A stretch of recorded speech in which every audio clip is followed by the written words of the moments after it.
You know I hide that I like it, you love it. If you down, let's get down, that's my down chick. Another round, blow up pound, that's my down chick. But that crown, no she down, that's my down chick. With it, let's get.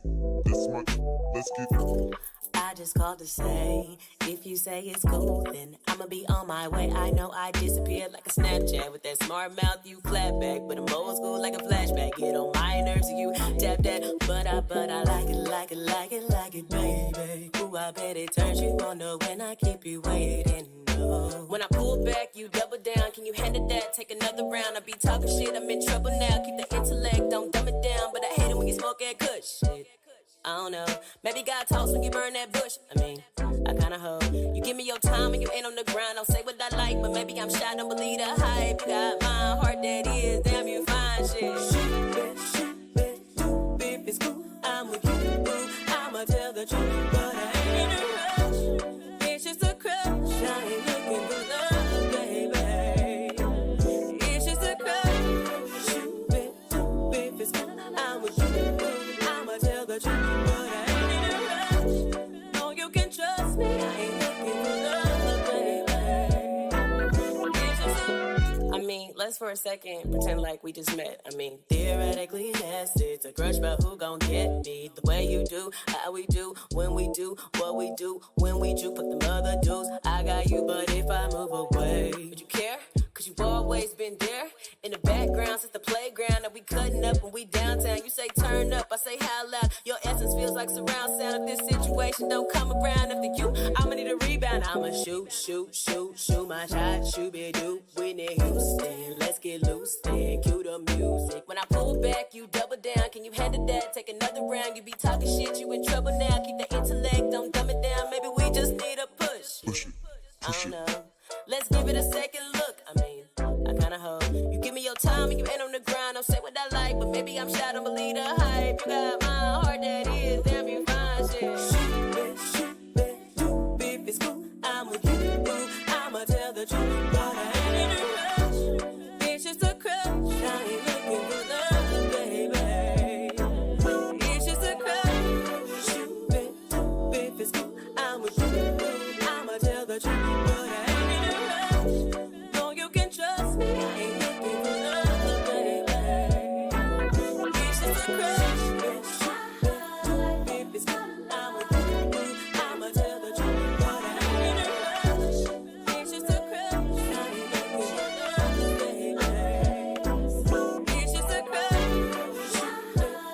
If it's cool, I'm with you. I'ma tell the truth, but I ain't in a rush. No, you can trust me, I ain't looking for love, baby. It's just a crush. If you down, let's get down, that's my down chick. Another round, blow up pound, that's my down chick. But that crown, no she down, that's my down chick. With it, let's get.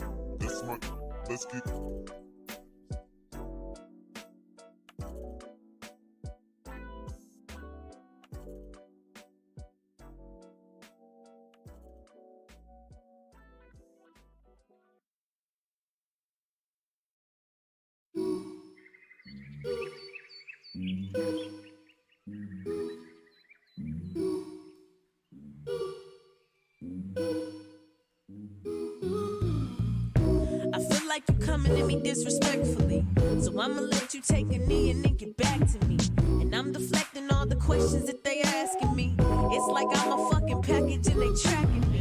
I see you trying to keep up, you football flagging me, but I'm the masterpiece. Hot chick like I'm from Haddabees. I can't believe I thought you were the one. Had to be, but you keep pulling me down. It's like your gravity. Said that it's come to this and it's said that you run from this and it's said that I give it this and it's said that I live for this and it's said that I'm bent on this and it's said that I binge on this. Acting like you were into it. Tell me why you ain't been this shit. You won't never find a woman and your life that's more compatible. Camelback your soul and just riding on your saddle. I see you man these women the same way they man cattle. Admitting that to yourself, my nigga is after battle. But boy, you should know that I got you on my mind, and your last admirer. I've been missing you, so this shit buzzing. I need your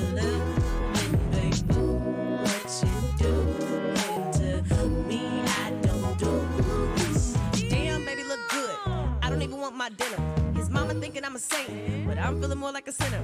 I was the ocean, he hopped in, unlocked the door, he dropped in. That pretty face had options, wanna walk in my shoes, they copped them. I put a little twist in my hips, cause he watching. Put a little hips in my twist, cause he watching. He the drug, I stay clean, I look good, I stay clean. Head to my chest, heart aching, so tired of random niggas faking. I got only one nerve left, like did you get my text? Do you know my ex? Don't mention my ex, man, I love that S.O.B. But he only love them truth, niggas straight from NYC. And he bought my heart for free. I'm baffled, my soul is rattled. It's sad that I have to tackle this. Tell me what is the matter? Shit, hate that I have to fathom the fact that you have forgotten what it's like to have real love. Even your own daddy told me I should give you up, but boy, you should know. Boy, you should know. I got you on my mind. Your last in my world. Your last in my world. I'm finishing you, cause all that shit bullshit. I need your love, baby. What you doing to me? I don't do this. Oh, that shit bullshit. I need your love, baby. What you doing to me? I don't do this. I love that that's how me, but he only love them dreams. Nigga straight from NYC, and he bought my heart for free. Man, I love that that's how me, but he only love them dreams. Nigga straight from NYC, and he bought my heart for free.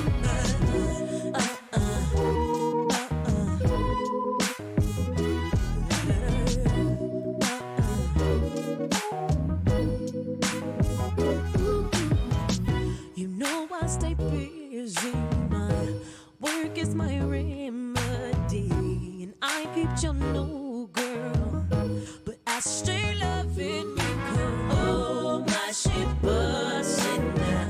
Don't need your love and don't care who you doing or what you're pursuing.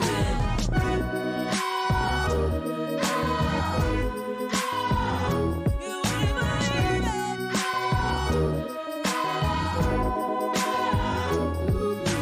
That's how we should. You only love the street. Don't need your love and that's how we buddy. Only love the street. What you're pursuing.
Hello, hello, hello, hello. It's a motherfucking pleasure. No pressure, but would you like to blow my mind and move too fast and plan our perfect lives together? Holy, holy, holy, holy shit. You mean to tell me, you're tough to love when you don't love yourself? Well, welcome to the family, welcome to the family, welcome to the family. My less exciting features are packed inside my body. They're crammed into the balcony, they're jamming up the lobby. They're falling out the window, you can see them crashing through the glass when I don't keep my lids closed. As the director flicks his wrist, the stagehand in the wing has got a silver chain he grips, and when he lifts it opens up the velvet curtains of my lips. And I say, welcome to the family, welcome to the family, welcome to the family. We're not looking to wish on a star, we're no good at receiving the help. Who the hell do you think that you are? Trying to make me believe in myself. You're like the sun in the summertime. I know you are, but what am I? I don't really want to sound like a lullaby, but I think every family is a butterfly. You know, pretty from afar, pretty gross up close. Don't pity what we are, it's mostly unhideous. And I'm sitting at the bar with a beer, so cheers, come toast me. Get cozy since we're both lonely. Why don't we leap and then go see what we become when it's done, but I'm not looking below, so don't ghost me. And it's seeming like we're in agreement that the demon that we're fighting isn't the exact same.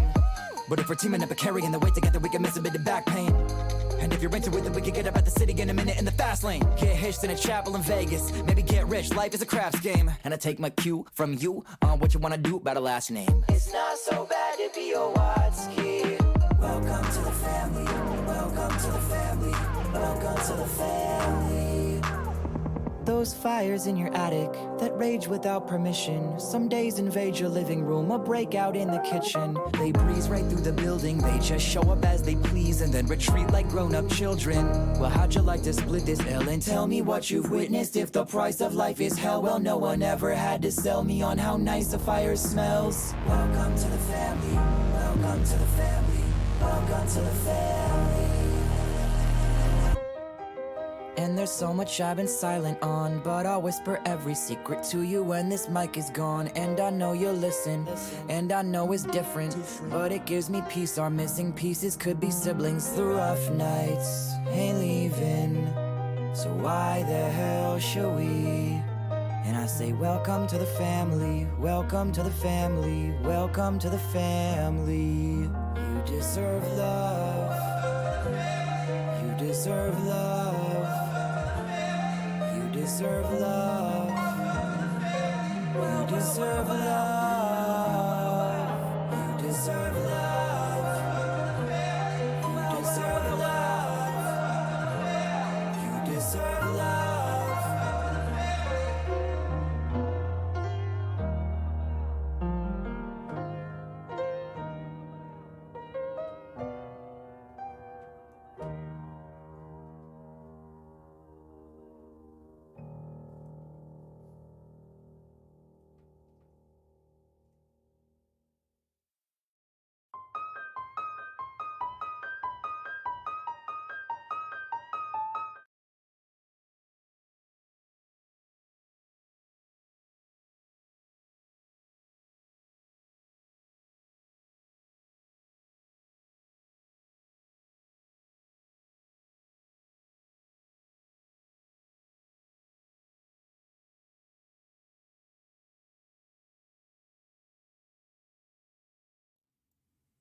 Hello, Shea Butter babies. It is your favorite chocolate for Neo Soul God. You can just call me Neo. I hope you're doing well today. Sorry it takes me so long to get ready, y'all. I'm so glad to be here with y'all. It's a new dawn. It's a new day. It's a new life for you and for me, and I'm so glad to be here with thee. It's Chat Plays D&D. I finally found a name that does suit what I'm actually doing here. We're gonna play some Dungeons and Dragons today. I will be doing more of a tutorial session to kind of show newer players how to do it. All you need to do is get your level 2 character sheet. If you don't have a level 2 character sheet, all you need to do is go into my Discord channel. There is a level 2 fighter right there in the Discord. Thank you, Slayer Case, for the love lurk. I do appreciate the biddies. I don't think a notification went off for that. I should look at that. Yeah, I don't think that pinged me. But no, thank you so much for that. Welcome in. It's good to see y'all. This is the most Twitch that I've done in months. It was a rough few months there for a while, but this is the most Twitch and like live content that I've done in so long. I'm glad y'all are here. Make sure y'all are liking and sharing on TikTok. Hello, TikTok. I'm still here with you as well. I can see you. Also, oh, my headphones aren't on. That's why I can't hear anything anymore. There they go. Now I can hear. It's going very well. I'm doing all right. It's a day. It's a day, and it's a day that I'm breathing. It's another day, another dawn, another life above the ground. So I mean, like, I'm doing okay. So I bought these mechanical pencils because I'm doing live sessions now in Nashville. If you're looking for a dungeon master in Nashville or the surrounding areas, I got all these pencils or whatever. But as you can see, this one here is pink and green. So where the AKAs at though? Like, where the AKAs at? I got a pencil thinking. I'm thinking of y'all. Hope y'all doing all right. I got a pink and green pencil right here. Immediately added Nightskin to D&D Beyond. That is a thing that has happened now. If you did not know, chat, I did finally add Nightskins as a race, as a homebrew option in D&D Beyond. After many people asking for it. I mean, hundreds of people asking for it. I mean, hundreds of people asking me for it. My mentions were a mess because of people asking for this race to be on D&D Beyond, and it is now. The only a huge reason why I did not put it on there was because if it was on there, that means it's on a Wizards of the Coast property, because Wizards of the Coast now owns D&D Beyond, and Wizards of the Coast is owned by Hasbro, and Hasbro is a really big company, and I was afraid that I was going to lose access or control of my work. And also, if it's on D&D Beyond, that means it's there for free, and I don't really make any money. So if you would like to donate, there's still information to donate to me. There's actually a command in Twitch. If you type in !donate, that command might work. I might have turned that off actually. But yes, TikTok, hi, hope you're doing well. Please share this with everyone you know. But yes, you can make a Nightskin character in D&D Beyond. So I did forget to do something because it's under a dumb thing, and D&D Beyond is so dumb. It doesn't have any languages in the sheet. So I mean, it doesn't give you the languages automatically, because again, this was my first time using D&D Beyond, and I didn't know that I had to create a modifier to get a race. I mean, to get a language. Why isn't that just an option for races, that they get languages? Does this race get a language? Yes. What language does it get? This language. That's what makes sense to me. But of course, it wasn't like that. So sorry. Just so you know, I tried to make a version 1.5 or 1.1 of it, but I would then have to go in and literally rewrite all 12 options. And I'm just like, I don't have the patience for this shit. Like, this is so dumb. Like, why the fuck is this so dumb? But anyway, I'm done complaining about D&D Beyond. I do apologize. But I hate D&D Beyond, y'all. I really fucking do. It is so fucking trash. Y'all love it, though. Y'all love D&D Beyond. You sure do. Y'all love it so much. Anyways, I'm not salty or anything. I don't know if you can tell. I'm not salty or anything. Me salty? Fuck out of here. I'm not salty. What makes you think that I'm salty?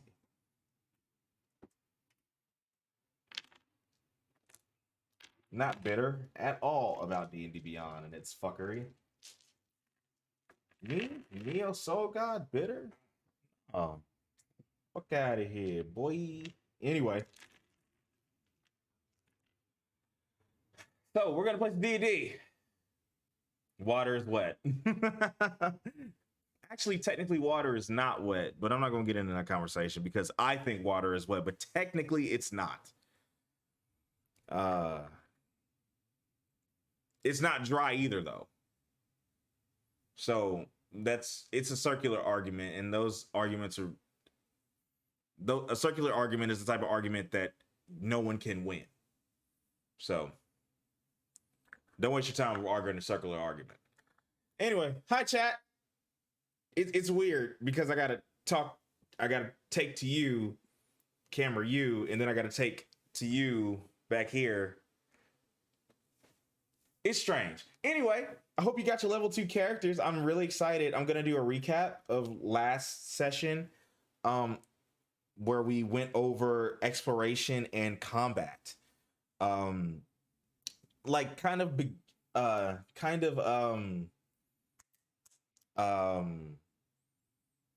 basics, the fundamentals of Dungeons and Dragons 5th edition combat, where we went over that. After this, what we'll do is we will do like chat plays D&D, like a true traditional chat plays D&D, where we'll actually build a character together. Twitch. Yes, I'm on Twitch right now. Neo Soul God. Twitch. Yes. Hey, Boo. How you doing? Thank you for the follow. Welcome in. Hey, Boo. Hope you're doing well. Hope you had a good day. I saw you sunbathing. It's like that sun was really glowing, or you were glowing. Thank you so much for the follow. Welcome in. Welcome in. So, just so that you know, chat, I do get hate rated quite a bit. So if some dickhole comes in here being a jerk, I ban them as soon as I see them. So hopefully they don't cause too much offense to you. If they do, I apologize. But I mean, that's just the thing with being a Black and queer creator on Twitch. I will get hate rated. It happens literally all the time. So I do apologize in advance for that. Hi, TikTok. Ooh, I got some messages. What messages do I have? Oh, there. I thought he was talking to me. Can you move us? Oh, where would you like me to move you to? Where can I move? Where, like, because I don't have. I wish I could just like stream this to simultaneously Twitch and TikTok. I wish I could do that, but TikTok hides their stream keys. TikTok hides their stream keys, so I can't access it. I sent them an email to get mine, but they still have not responded to me. They said it takes about a month to get it. Ebony Warrior Studio seemed to have gotten theirs, but his channel's like, I think, like 3 times the size of mine. So there's that.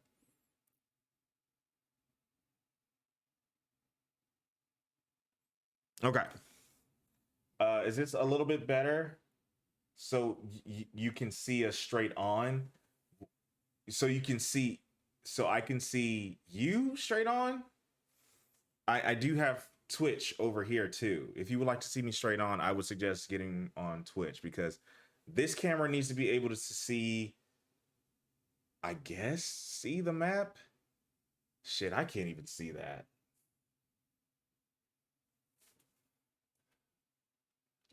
Huh.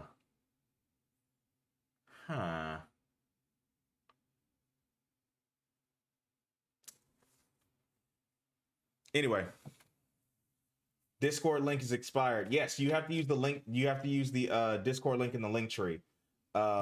Exclamation point link tree. It's in there. That one is. I keep forgetting to replace the link. That's my bad. But here, I will do that for you. There, it should be there. The link works in there.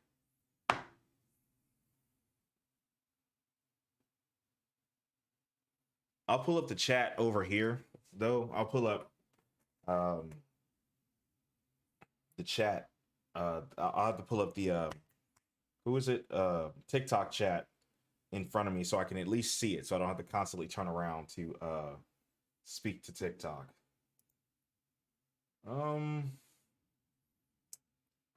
How do I get the link to TikTok? I can't just go to my...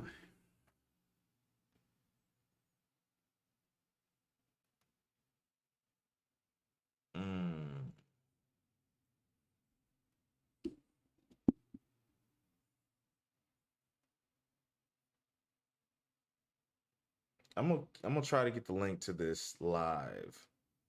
It's hard to find the links to these lives. It really is. Unless you're like actively sharing it from TikTok.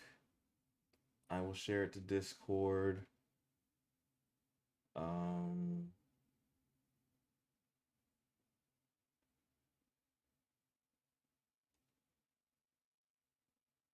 Oh no.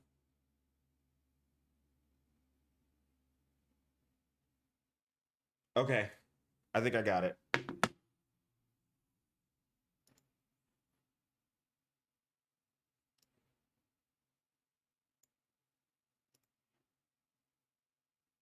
Yeah, I found it. It's so hard to find that link unless you directly share it. That's weird.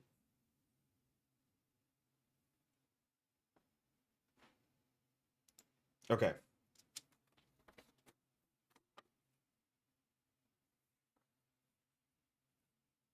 Oh, my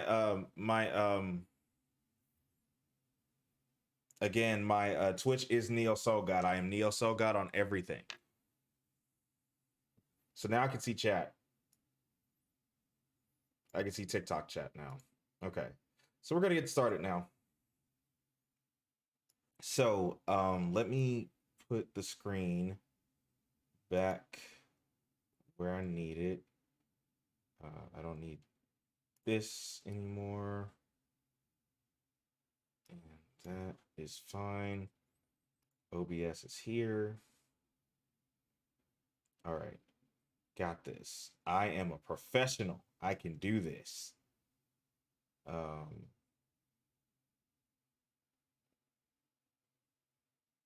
thought I could. Oh, I thought I could zoom in on this thing. Oh my God, I can't. Yeah, you can play whatever you want. You can multi-class if you want. I'm not tripping. Just making my rounds looking for trolls. I appreciate the troll hunters. Okay. All right. Oh, the camera on this phone is so garbage.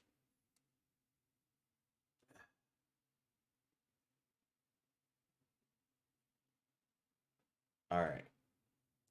You can multi-class 2 levels if you want. We're level 2. So it's up to you. I do have a level 2 fighter in my Discord. But anyway, moving on. We will switch gears on. Oh my God, why does everything start with a T? Twitch, TikTok, Twitter. Oh my God. So we're looking at level 2 characters. That's correct. Any restrictions? No, I don't care. No, sure don't. I've never been one for restricting characters. I think that that's dumb. I think that every build in Dungeons and Dragons, because Dungeons and Dragons 5th edition is so simplified compared to other editions in other tabletop role-playing games, in comparison, that I can deal with anything. People think that flight is so powerful, which it is. Flight is really good in Dungeons and Dragons 5th edition, but all I got to do is cast Earthbind on you and you can't fly anymore. If you overuse your flight, I punish you for doing that, and every spellcaster has Earthbind. That's how we fix that. Anyway, moving on. So, see, that's the thing, though. I didn't want this so zoomed in. But now I can't zoom out. Okay, there we go. Sweet. Okay, so, anyway, what was I saying? Oh, I'm supposed to be playing D&D. Okay, let me window capture. And it goes to black. Okay, that should be there. Yeah. All right, so now with that being there, I can then go here. There we go. I'm up here now. Okay. Let me set the tone here.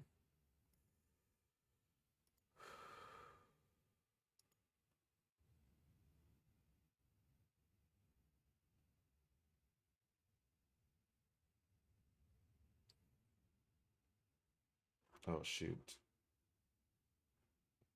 I think that'll pick that up, actually.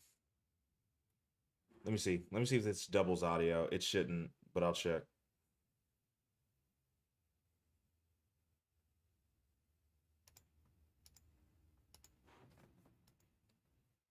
I'll see if this doubles up audio.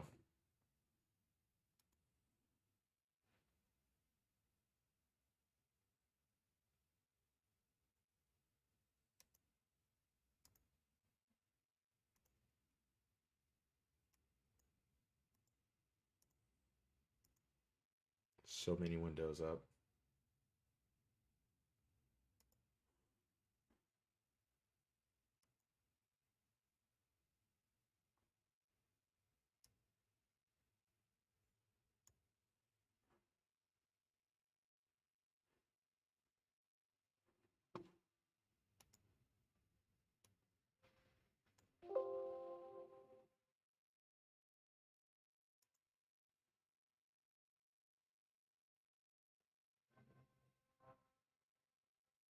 Am I capturing that? It is not. Awesome. It is when I'm speaking, though. My character is a rogue saboteur assassin. She can detect poisons, deflect poisons. She can detect, learn, and deflect magic. She can dual wield fans. That seems like a lot for a level 2 character, but I love that. I adore that. Absolutely. 100%. Okay. I'm just gonna not capturing that. It's whatever. I don't care anymore. All right. So last time we left off, our hero was minding their own business in a tavern when a poor farmer woman, comes in and screaming and shouting about her little boy's gone missing. He's fallen into the old ruins north of the town. And you hear villagers talking amongst themselves and saying that that boy is as good as dead. The old ruins are cursed. And those of you who are magically inclined, remember that when you were preparing your magics for that morning, you recall dark necromantic energies in the air as you were deep in your meditations. Let's just leave it there. Upon leaving the town, you head north for about a half an hour, maybe a little bit longer, and end up at the mouth of the ruins. Those of you who are naturally inclined, remember that the fauna here was overgrown. I mean, the flora here was overgrown. There's weeds that have taken control, vines, ivy everywhere, signifying that this place hasn't been used in a long, long time. For the more magically inclined of you, you notice that the flora is being corrupted, choked by this dark necromantic energy.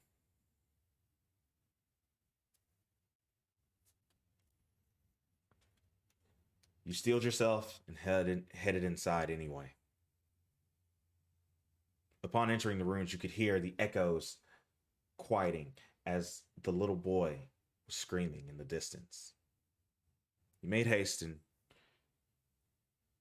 hurried inside, where you were assaulted by 3 skeletons, proving you were right about the necromantic energy in the air. The skeletons that served the old necromancers that were in this tomb, that used this ruin as a stronghold. The magic here still holds up.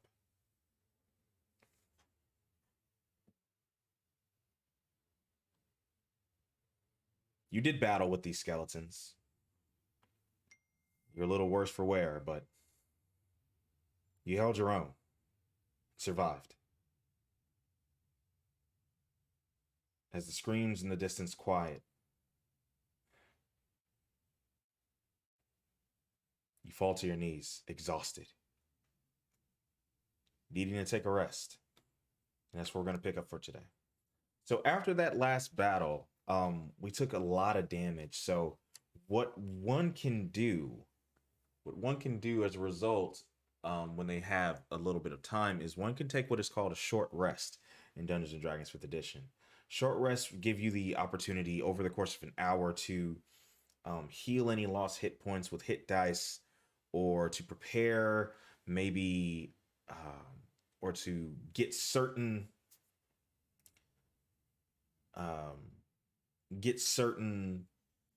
class abilities back depending on your abilities. Some do come back on a short rest if you have the chance to take a sit down and take a rest. So we'll do a short rest now. Normally short rests do last mechanically for an hour, but for the purposes of today, short rest is only gonna last 10 minutes for the sake of plot. Why is the chat not refreshing here? It's fine. It's fine. You can multi-class. That's an old message though. Either way, moving on. So we'll pick up right from there. So chat, what you can do now is you can expend hit dice to get short rest to regain any lost hit points during that fight. What you'll do is you will go into your character sheet and look under your hit points where it says hit dice. It should say 2d something, depending on what your class is. For a fighter, that'd be a 2d10. For druids, if you built your character with me, if you're using a druid and built it with me, that will be a 2d8, right? So the way that you do this is you roll that corresponding dice, right? And you add the resulting number from the roll with your Constitution modifier. Okay? That's how you do that. So for us, we're going to roll. And of course, if you don't have dice, feel free to just use Siri or Google or Alexa. They all have random number generators in it. For example, let me show you. Hey Siri, roll 1d8.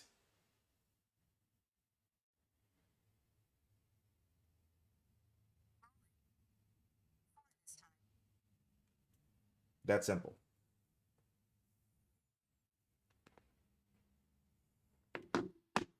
Literally that simple. Or if you're a spellcaster like me, I don't think I have that command on. I normally don't use that command. Twitch chat, I normally don't use that command. I probably should turn that on though. I can. For example, if you're casting a spell, let's say you're casting Guiding Bolt. Hey Siri, roll 4d6. Can you not do more than one dice? Roll 4d6. Well, I don't think she can understand that one. Google probably could. Does your Discord channel have the dice commands? It does not. No. I can turn those on. I normally don't use them. For next time when we actually do chat plays D&D, we will do those together. dnddiceroller.com does work. Yeah. Absolutely. So I'm going to roll hit dice, see how many hit points our druid gets back. Ooh, that's great. I rolled a 6 and Constitution is +1. So we immediately expend 1 hit dice. So you'll expend that hit dice and we have 1 left. And we got 7 hit points back. That puts us at 14 out of 16. Sweet.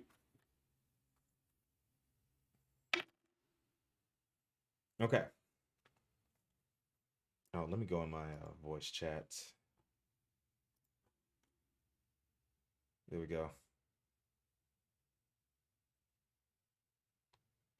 Excellent.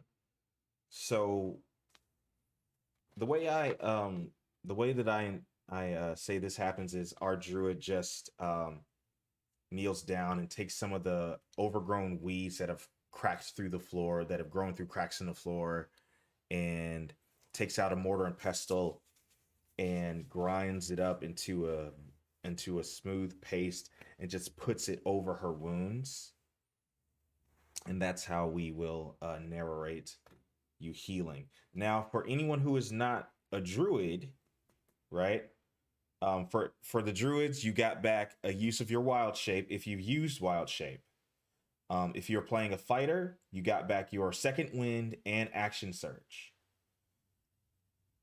I'm not sure if anyone else is playing, but the only ones that I have allotted for are, of course, fighter and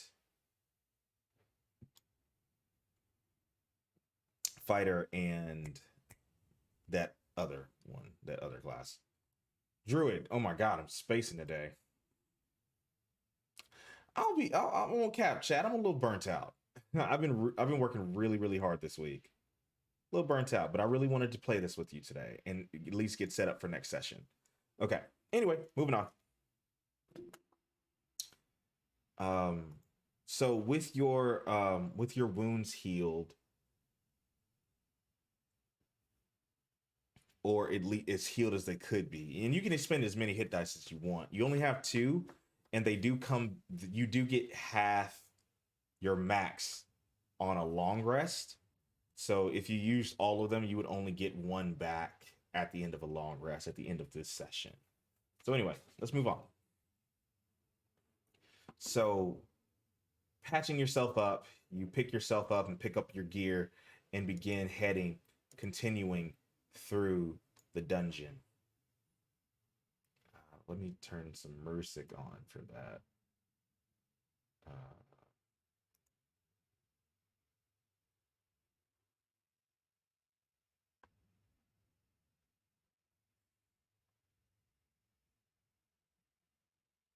I can't hear that. Why can't I hear that?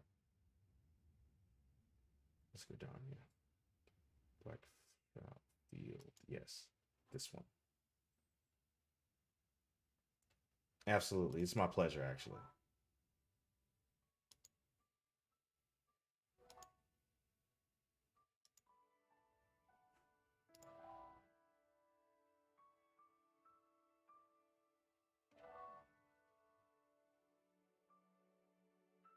Okay, let's continue.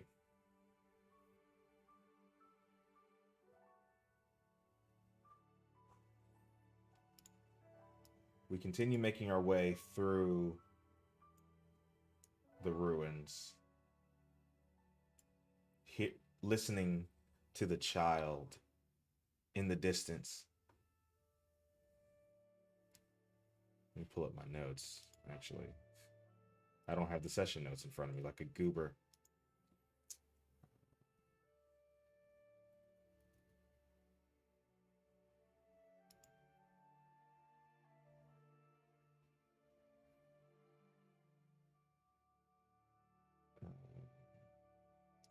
Can you get that? All right, chat. So we're going to roll a perception check to see if we can pinpoint where the screaming is coming from. So, of course, again, you're going to get your D20 and you're going to roll it. Of course, you would just say, "Hey Siri, roll 1d20." Ooh, that's not good on Siri. So I rolled a 6. My perception score, and you'll add your perception score to that. So that's a 12 for me. What'd you get, chat?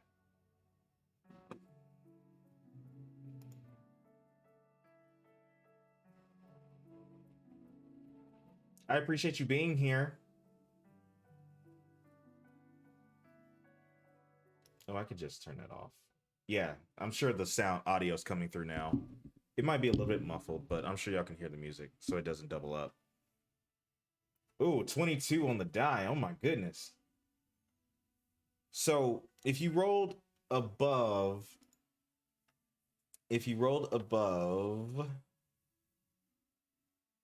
Oh, wow. 19 plus 3. Sheesh. If you rolled a 15 or higher, you know exactly where the screaming is coming from. But if you rolled above a 20, you actually hear something else nearby. Do you go investigate it? You have 30 seconds to decide. Hey Siri, set a timer for 30 seconds.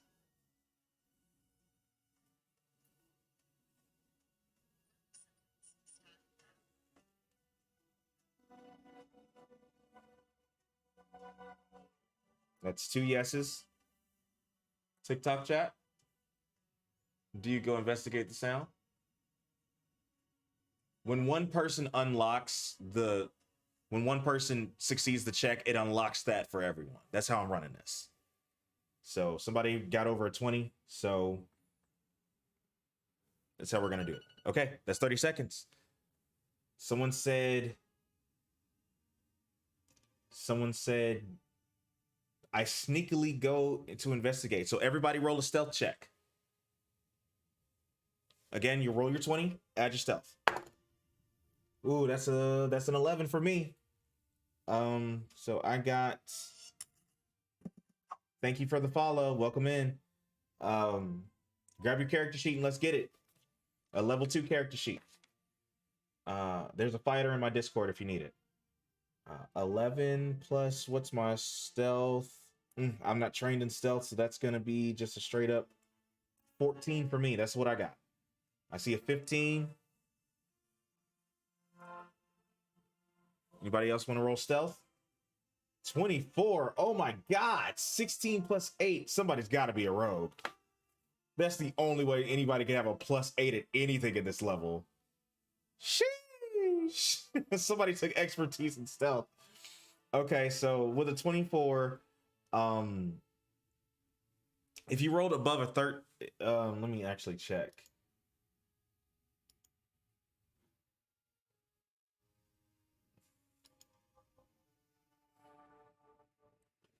If you rolled a 16 or higher, you're pretty confident that you're stealthed.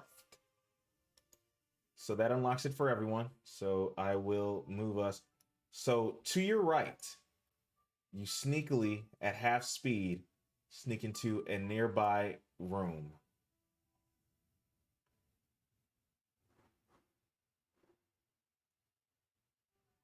And I need everyone to make a dexterity saving throw. The way and we're going to do saving throws now. So on a dexterity saving throw, what you do is you still roll the 20, right? You still roll your 20, and you'll just add your dexterity save instead, your dexterity saving throw, which lives above your skills. Oh, hold on. There we go. Which lives above your skills right there, if you're using a regular character sheet.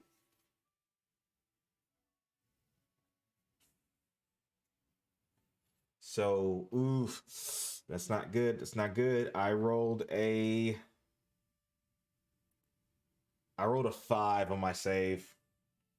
That's not good. That's not looking pretty.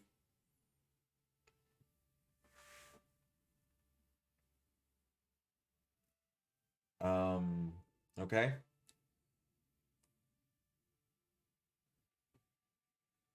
If you rolled a 12 or lower, you step directly into an old animal trap that snaps onto your leg and take, please don't kill me, 6 piercing damage. Good God, I just healed for that much.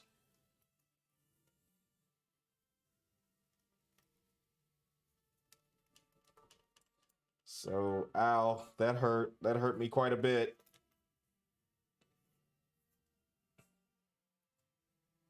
Okay, thank you for letting me know about the ads.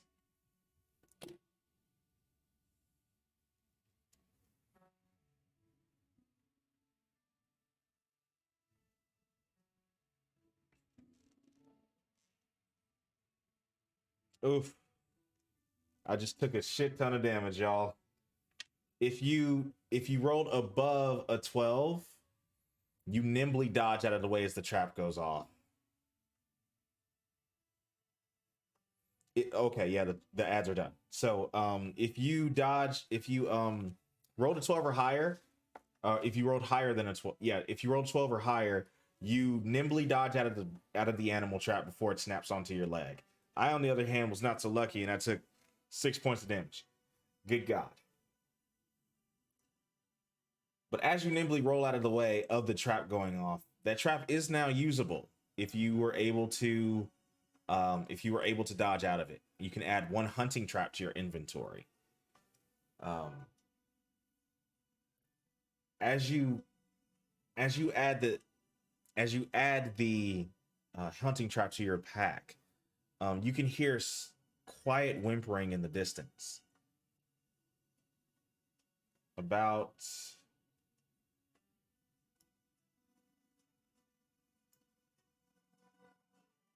where's the ruler? About 5, 10, 15, 20, about 25 feet away, you can hear whimpering in the distance.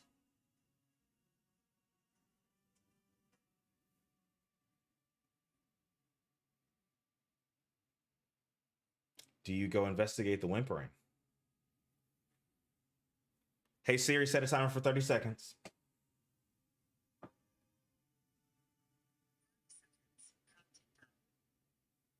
You have 30 seconds to decide.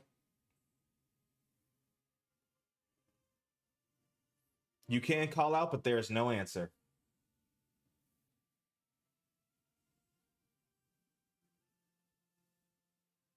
Ten seconds.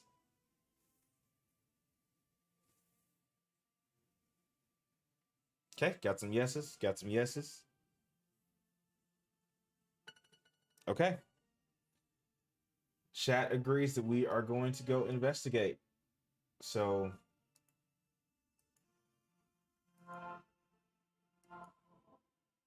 move 25 feet. Still stealth. If you were able to avoid the trap, you're still stealth.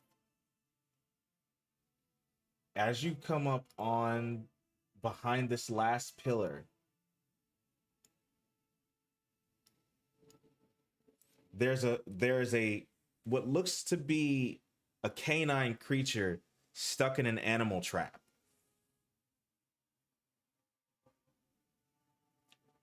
You may roll a nature, arcana, or a history check to identify the creature.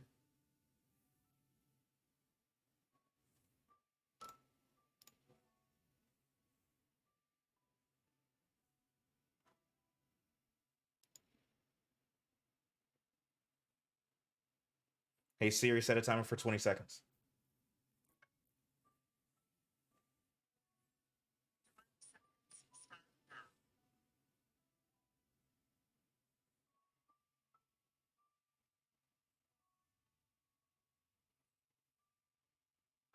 History check, arcana check, or nature check.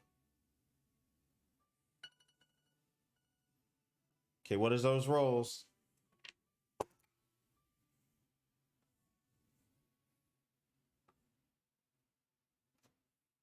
Okay. You get different information depending on what you rolled. So please, if you're gonna put your roll in the chat, please tell me what you did roll. Yeah? Okay. So I'm doing a history roll. So that's a 14 for me.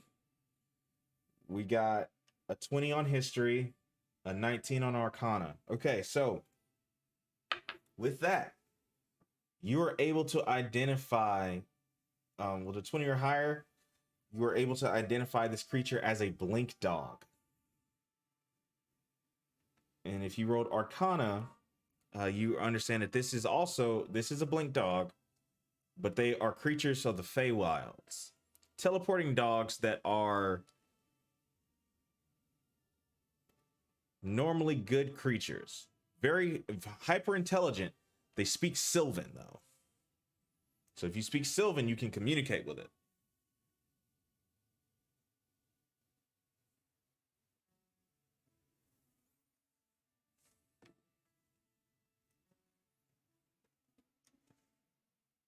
But the blink dog is stuck in an animal trap and seems to be pretty hurt. What do you do?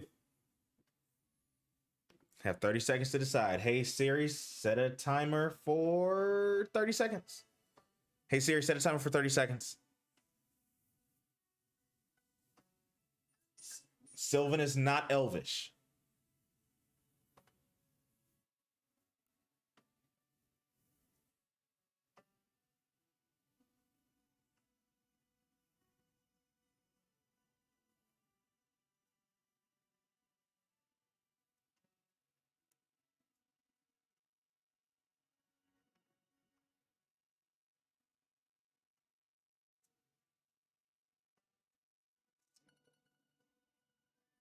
Okay, we got a creature of the Feywilds. What kind of creature are you? Can't say, but I hope you have a great session. Thank you so much. Thank you. It's all good. This will be up on YouTube later. So thank you for coming. Harengon. Harengons don't inherently speak Sylvan. And Harengons are typically fake wild creatures. It just doesn't seem to be bothered by that at the moment. It is in a lot of pain. But someone did say free it and mend its wounds. So as you draw closer to the blink dog, it does begin growling at you.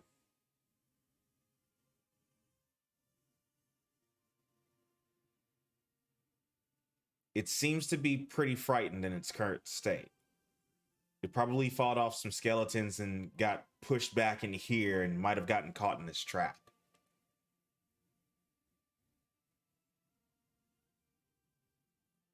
So it seems to be pretty frightened. If you would like to continue to try to free it, you will need to roll an animal handling check.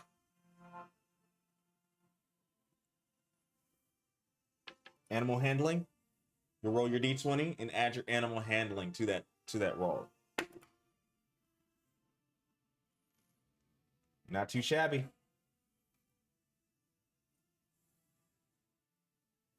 Not too bad at all. I rolled a shit. Yeah, I rolled a 17 on the die, so that's 13 for me.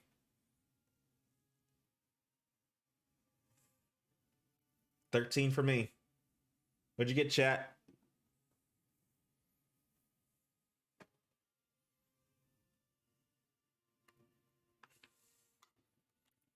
Plug this phone up over here. 6. Ooh, that's not too good. It's not good.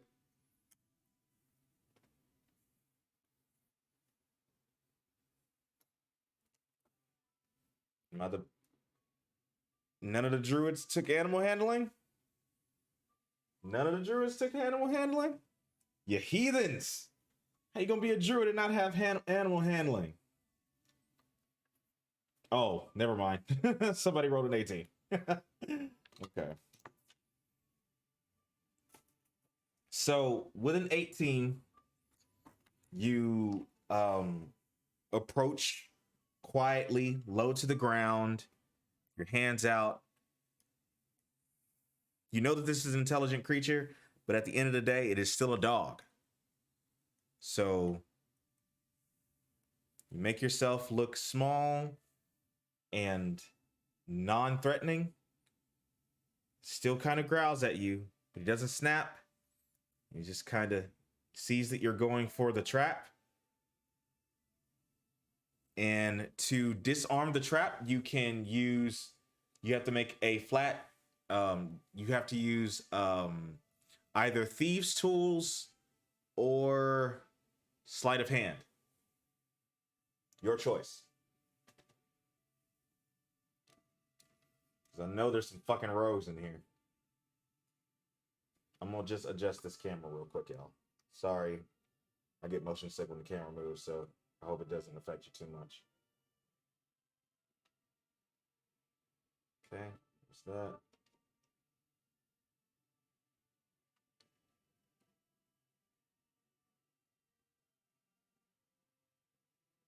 I'll move the camera here in a second. Give me 1 sec. There you go. All better.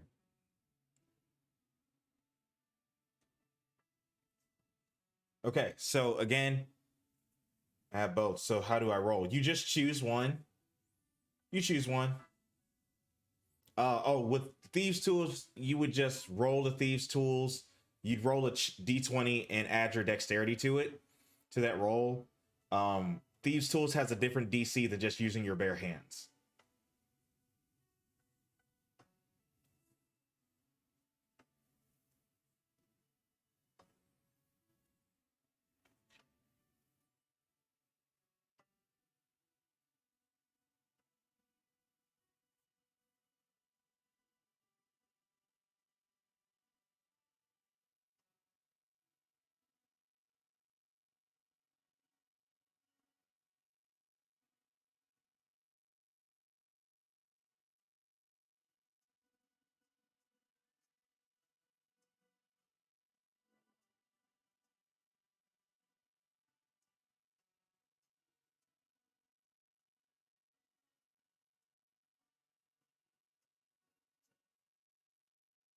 Okay, I have Thieves Tools. Roll 14 plus Dex, 16. Okay, I see a 16 in the chat. Okay, with a 16, I don't know what that is. That 16. Is that a 16 animal? Not animal handling. Sleight of hand or Thieves Tools? It's fine. Somebody already passed it. So with a 14 on Thieves Tools, you quickly disarm the trap. The trap is now destroyed. And you do free the blink dog.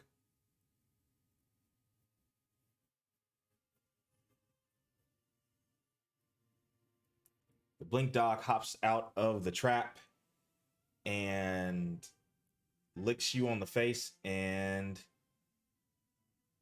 looks like he does have a bit of a limp though. You are able to see that the blink dog is female. I said he though, but you are able to see that the blink dog is female. She does seem to have a bit of a limp.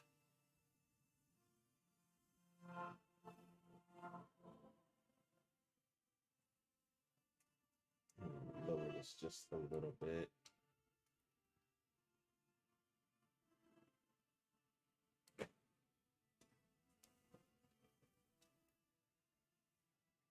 Oh no, oh no, oh no. Have it on the volume button. Have it on the volume button. Oh no, oh no. Move. Okay, I got it. I'm just gonna adjust that.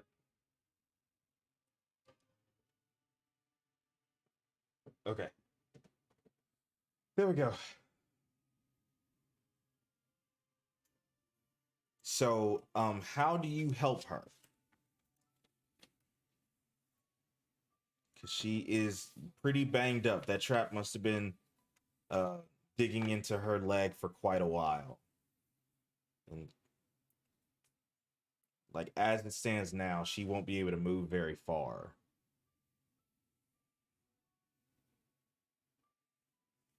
I know what I'll do. I will expend a first level spell slot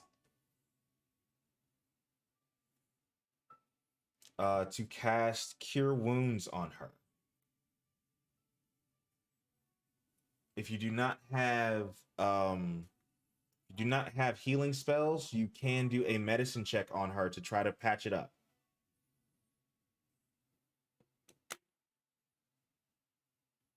But my druid just puts a hand on her leg, says a quiet prayer to Celeste and Gaia, and casts Cure Wounds on her at first level. So I'll roll a d8 and add my wisdom to that. That will be that much healing. That'll be 7 points of healing. Got an 18 on the medicine check. With an 18, with a higher 15 or higher, you pull out some bandages from your kit and from your pack and just bind the leg up pretty well. You splint it as best you can. Try to get that bleeding to stop. And she's not able to put all of her weight on it, but it's a lot better now.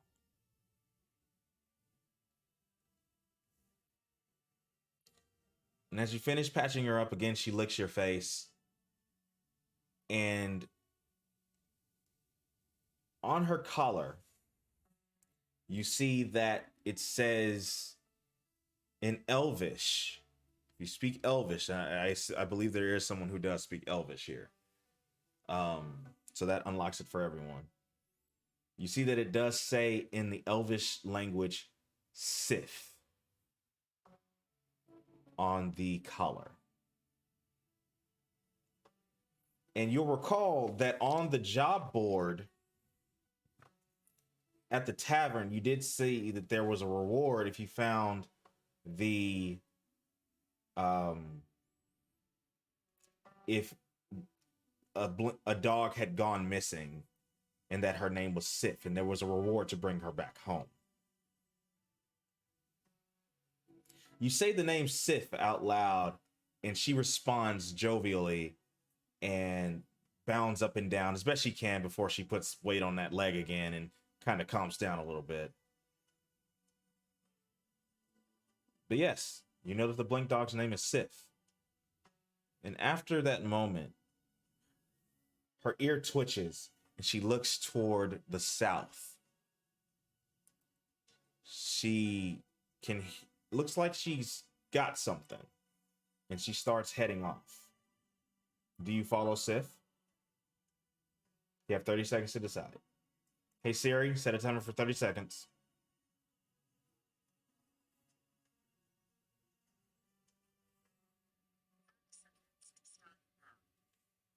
I know everyone's gonna say yes, but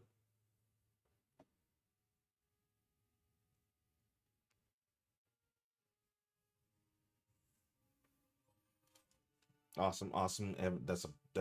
That's a resounding yes. Gotta protect Sif. Gotta protect the pupper. So everyone follows behind Sif.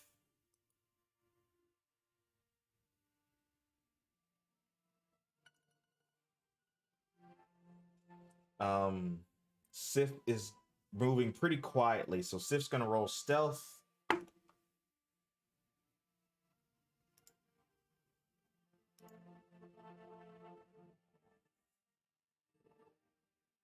Damn. Sif is stealthy as hell. Wow, I didn't know Sif was so stealthy. So you and Sif arrive into an open room.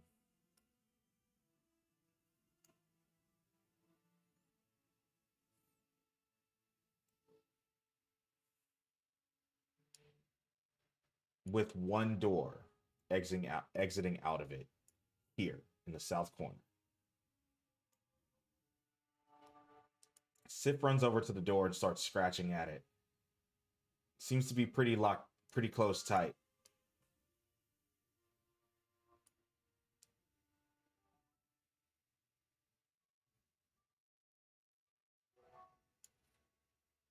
It's a stone door.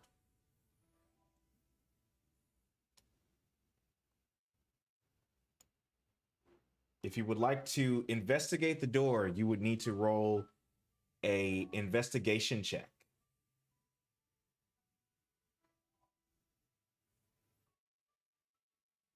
You can absolutely do so. Roll an investigation check. Again, for chat, you'll roll your 20, add your investigation skill to it. Woo, hot.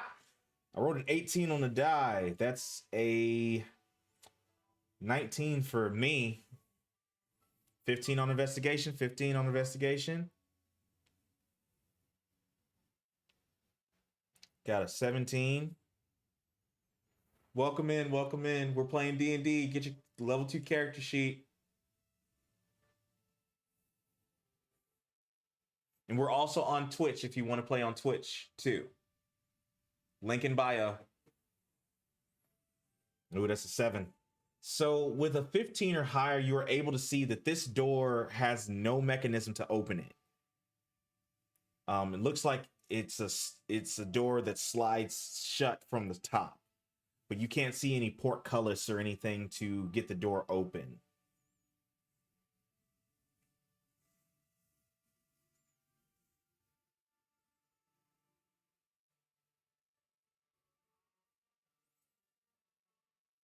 But with a 17, with a 15 or higher on investigation, you do, on this pillar, subsequent and right next to you, you do see a button on that pillar.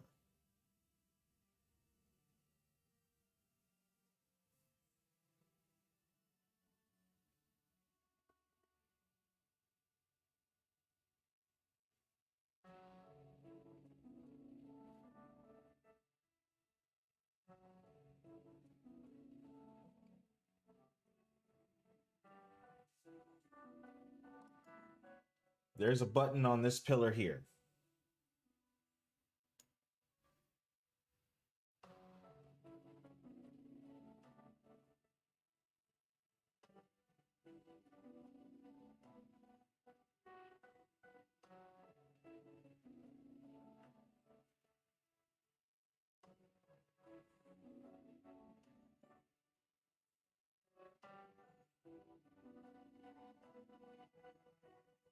What do you do, chap? There's a button on this pillar here, but you can't see any mechanism to open this door, this stone door. Can I search the room for any other clues? Yes, you can. Please roll another investigation check.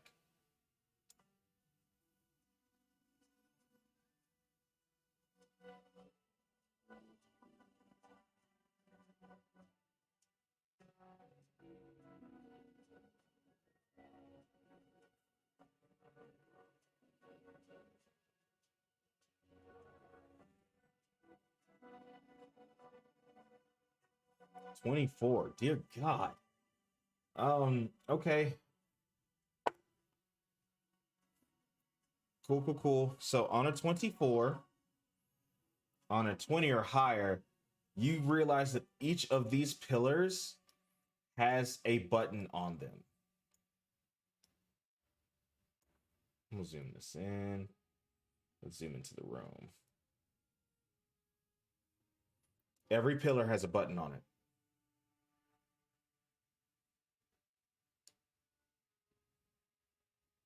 And there's also a small basin here with water in it. But every one of these has a button with a number on it.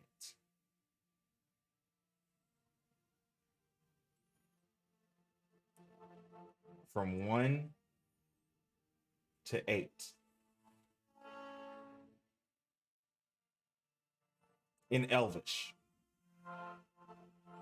And like we've discussed prior, somebody speaks Elvish, so it unlocks it for everyone.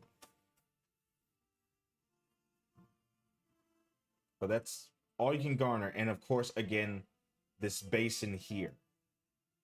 Well, that's a 20. That's a 20 plus. In this basin, you look into it and you can see something.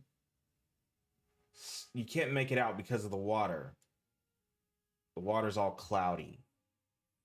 But there's definitely some writing at the bottom of this basin. What do you do?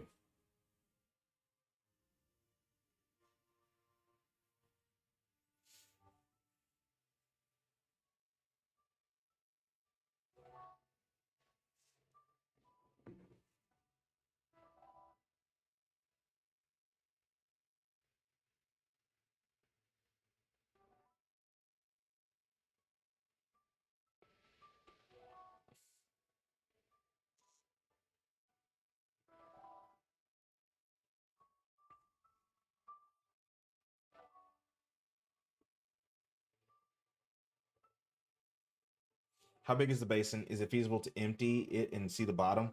It is. It looks pretty heavy, so you would need to make an athletics check.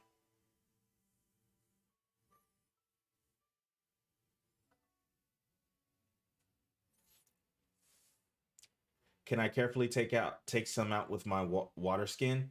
You could do that as well.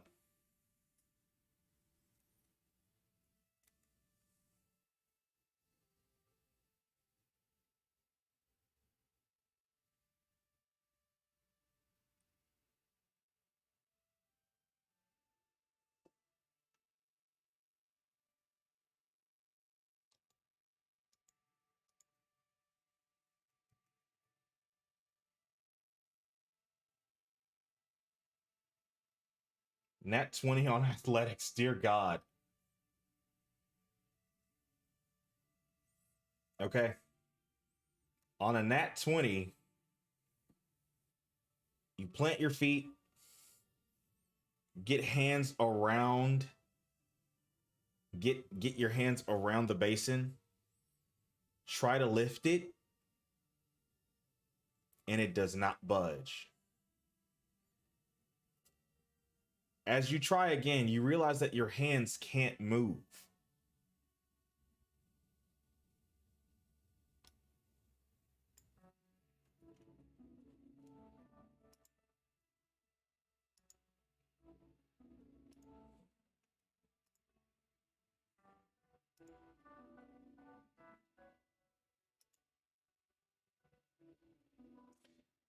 You have the basin shifts, and out of the mouth of the basin comes the water itself, unfurls into a long tongue and licks you. And the mouth of the basin grows teeth. It distorts, the basin distorts to where eyes pop out and are looking dead at you. It's a mimic. It's a mimic. You found a mimic. With that being said, I'm gonna need a good old-fashioned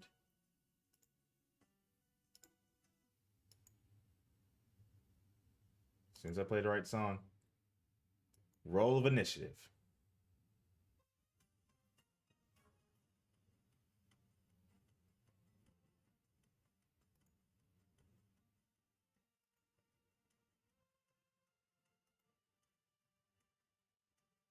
I'll actually use the initiative timer this time. Ba-da-ba-ba.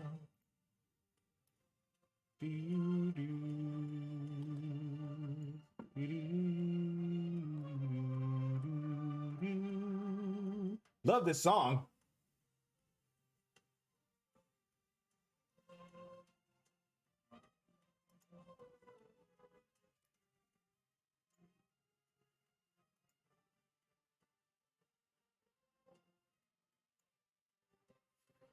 And you are now grappled, by the way, because you are stuck to the mimic. As you realize that its body is extremely sticky.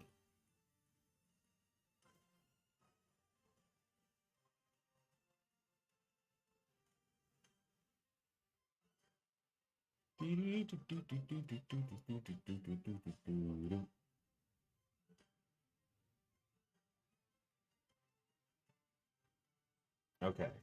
Let me make sure it is restrained. See what I need to check and see. Yeah. Grappler.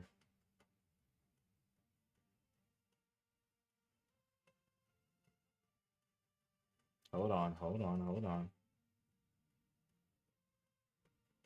Subjected to its adhesive trait. Okay.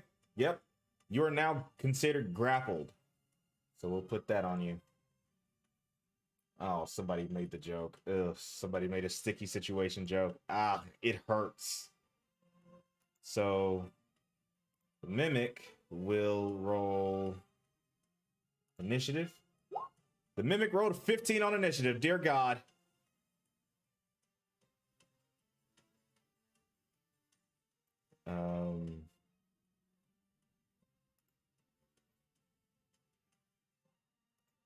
Then I will roll initiative. Flat. Atta girl, Sif. Sif rolled a 21 on initiative.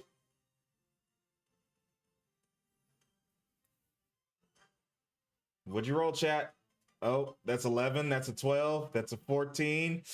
Ooh. Y'all better hope I roll high or we go last in initiative. Y'all better hope I roll high. I rolled a 3. Yeah, we're going last.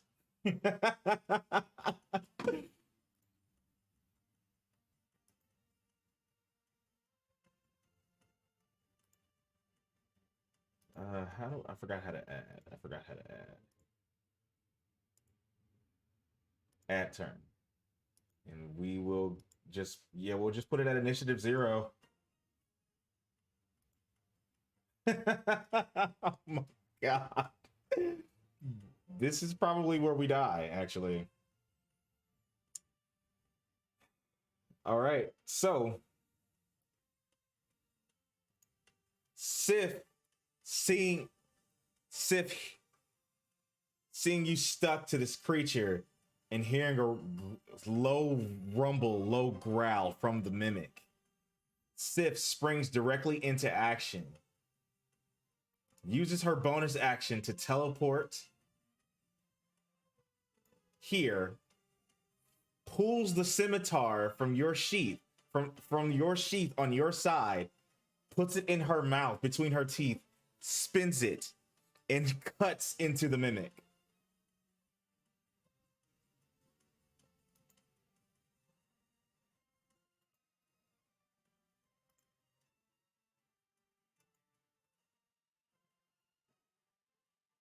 I'll just roll hers on the sheet. I'm not tripping about this. I don't have a fucking scimitar on her damn sheet. Ugh, fine. Do it manually. And Sif rolls a nat 20 on the die. Let's go. In one action, in just one fell swoop, Sif teleports to you. Oh, you got a rapier? Sif's got a rapier. Yeah, Sif's got a rapier now.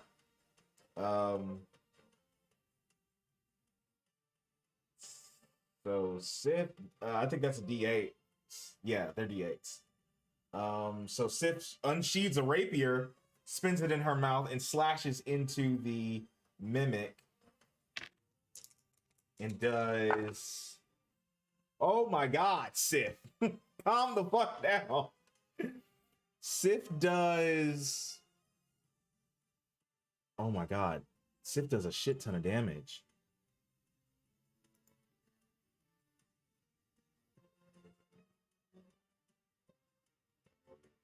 Yeah.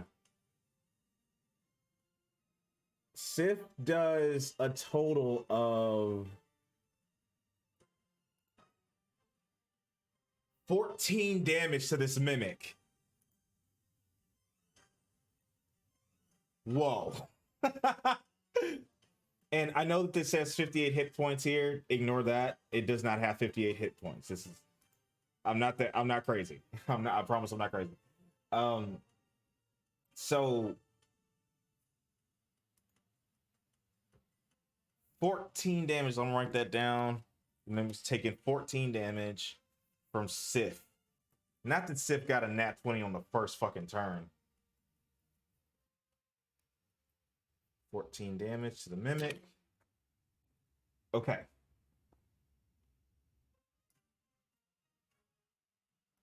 So we'll just put the mimic there. We're grappled. That is the end of Sif's turn. The mimic's turn. The mimic tries to hit Sif with one of its pseudopods to try to get it sucked too. So a tendril comes out of the mimic and tries to slap at Sif. And what is their attack modifier? Where you at? Where you at? There's the mimic. So with a pseudopod. Oh, fuck. I can't believe we've done this. Oh no. Oh no, no, no, no, no, no, no, no. Don't do that. Don't do that. Whoops.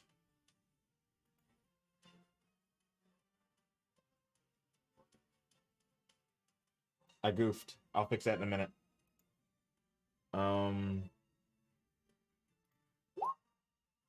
I can't even see that. Oh, fuck, I done fucked the damn screen up.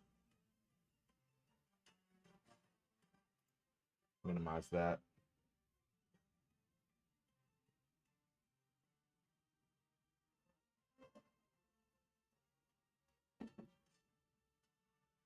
Ooh, Roll20 does not like that. That is for damn sure. There we go. Everything's fine. So I'm trying to see what your to hit modifier is. Why?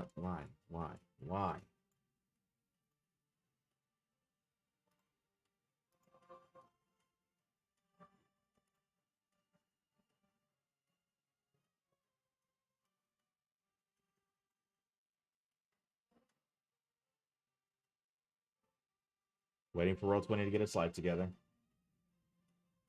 Oh, God. I hate running this thing in Chrome. +5 to hit. Dear God, that was a nightmare.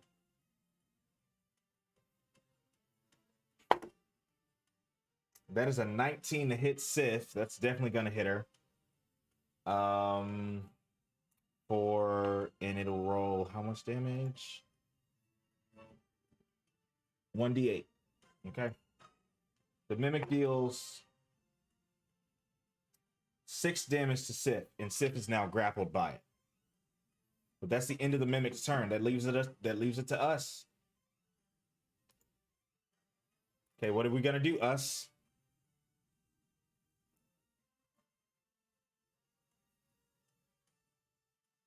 Have 30 seconds to decide.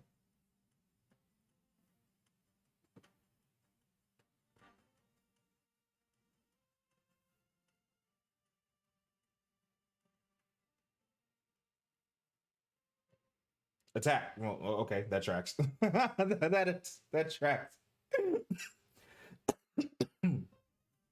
If you cast Eldritch Blast, it will be at disadvantage because you are now grappled and within 5 feet of the target.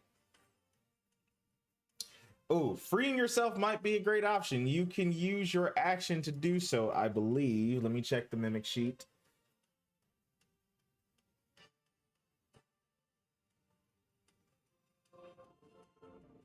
Yes, you will have to use your action to free yourself. It's a DC. I won't tell you the DC. That's an ability check that can be acrobatics, athletics to free yourself.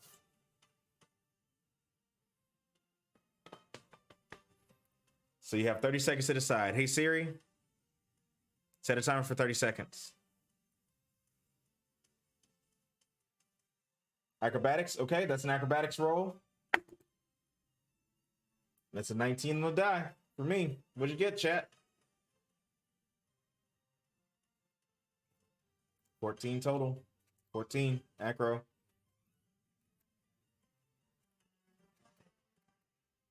$17 acro. Okay. On a 13 or higher, you nimbly get away from the mimic. Its pseudopod thins out as you stretch, like stretching a piece of clay until it's just broken.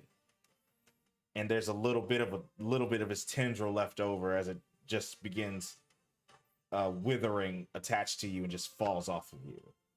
You have now freed yourself, but that was your action.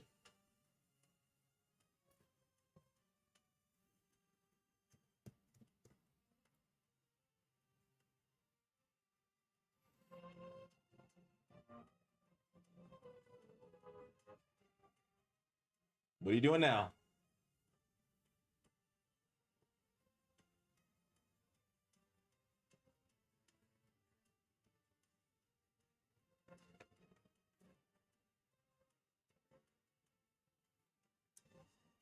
Not unless you are a sorcerer unless it has the bonus action casting timer, or are a sorcerer. So no. So that should just be the end of our turn. We're going to go to the top of the round, because not many of us can do anything with our bonus action. I know I can, but I can't cast any damage and magic. It is now Sif's turn again, and with your rapier that you gave her, well, that she took, somebody casted Hex. What are you hexing?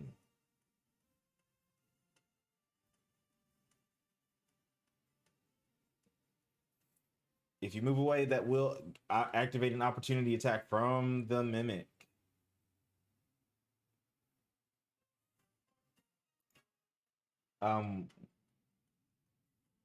No. What hex gives you the ability to hex an ability score?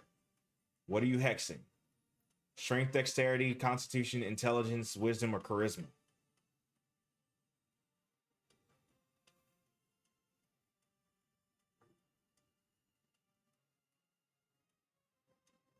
Dex, okay. You weave dark magic around this mimic and hex its dexterity. It has disadvantage on dexterity checks. Okay. Somebody said they want to back up. So we're gonna back up then. Why can't I must have too much shit open. I'm gonna close Sif. I know Sif stuff.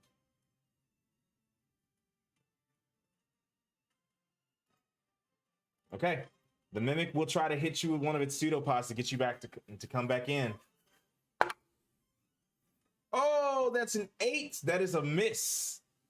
So you manage to nimbly dodge the pseudopod as it stretches back at you, trying to capture you. And you are safely out of range. And you can back up to however far you want. Let's just say you move there for the sake of visuals. And now it's Sif's turn. Sif does take the rapier and again slashes back into the... Well, hold on. Let's see if Sif gets her teleportation back. Sif gets her teleportation back. So Sif literally just teleports to the other side of the mimic, interposing herself between you and the mimic, and slashes back into the mimic. That's a hit. Sif will do 1d8 damage plus 4. Sif does 7 damage into the mimic as she again takes the sword in her mouth and just slashes right across the mimic's body.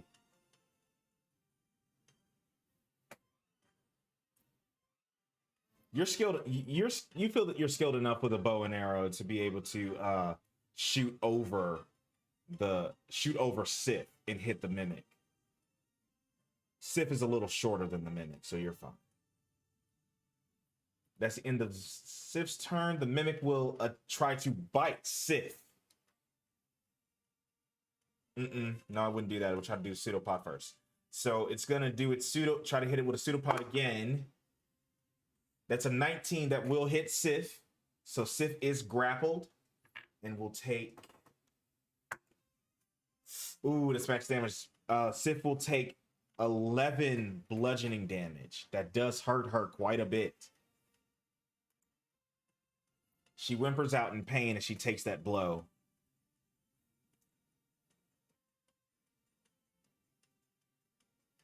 But after the mimic ends its turn, it goes back to us. What are we doing? Actually, we just start pumping it with damage. Just checking on you, TikTok chat. We're playing D&D. Chat plays D&D on Twitch if you want to come hang out.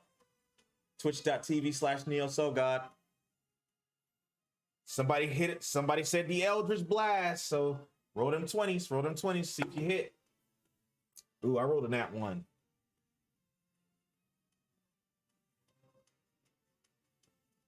Backing up and firing arrows into it, keeping out of its range. That's smart. 25 to hit. Warlock hits with a 25. So for hex, since the creature is hexed, you'll add a d6 to your damage. So we're just gonna say, for the sake of me, that I hit 2. What will I do?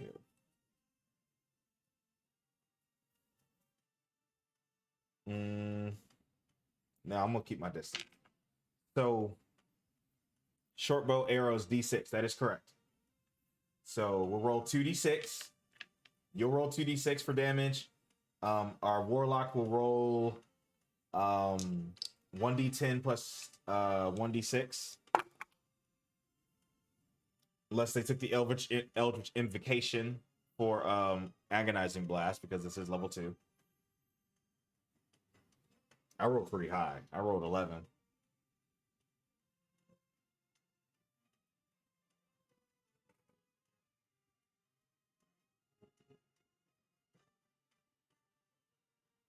Everybody seemed to hit this thing. Yep, I figured it was Invocation. So that's 9, 11 damage. Okay. The Mimic takes 11 damage. It is hurting. Wow, the mimic is, its tongue is just flapping, just laying there, just dead there, but it still is swinging out with pseudopods trying to hit Sith. Sith is grappled though, so on Sith's turn, at the end of our turn, or does the piercing +4 not count for arrow? If you have a dexterity of +4, it does count. It's a d6 plus your dexterity. Piercing damage, yes. So on Sif's turn, let's see if Sif gets her teleportation back. She's gonna be stuck to this mimic. She does not get her teleportation back. So Sif is stuck to the mimic. Sif will attempt to attack the mimic.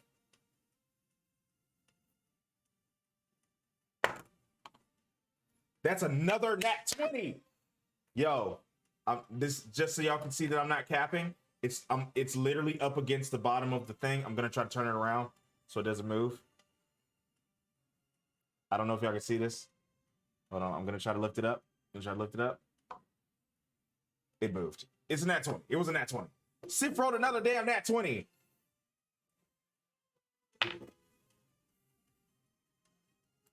It's 2d8.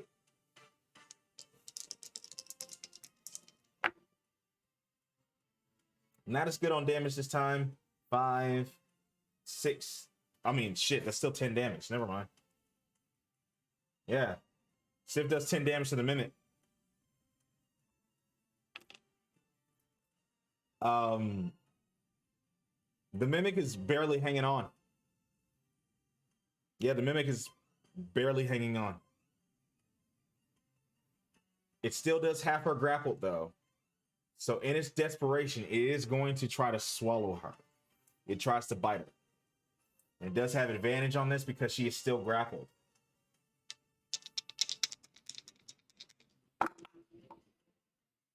That's a nat 20. The mimic got a nat 20 on Sif. Okay, so that's going to be a shit ton of damage.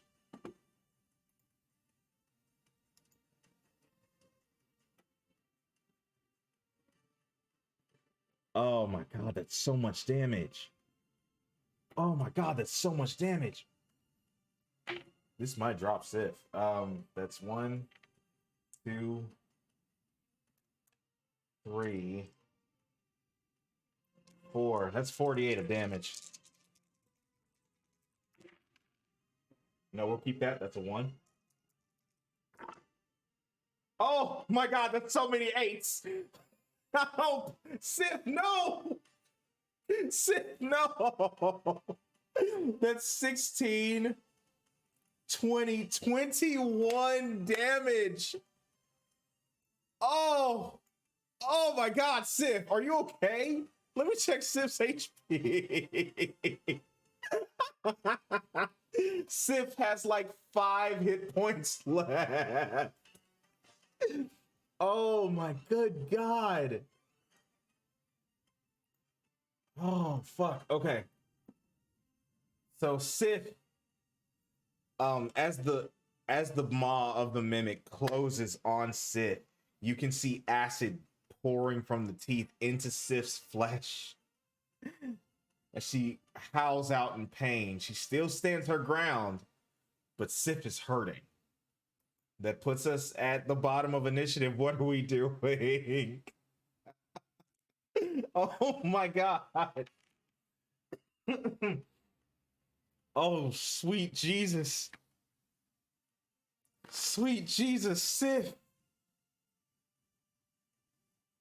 Oh my goodness. I may change it to a barbarian from this. So angry. Eldritch Blast again. A 20 to hit. I mean, a D20 to hit. I rolled a nat 1 again. Grand opening, grand closing. I got 2 nat 20s and 2 nat 1s. Ain't that bad a bitch. Arrows as fast as I can. 24 to hit. We're gonna do damage with the short bow, a hex short bow at this point. So the short bow does hit. So you're gonna roll 2d6 of damage. And add your dexterity to the damage. Your dexterity modifier to the damage. I rolled 7. What'd you get, chat? 16. 16 damage or 16 to hit? 16 hits. Roll damage.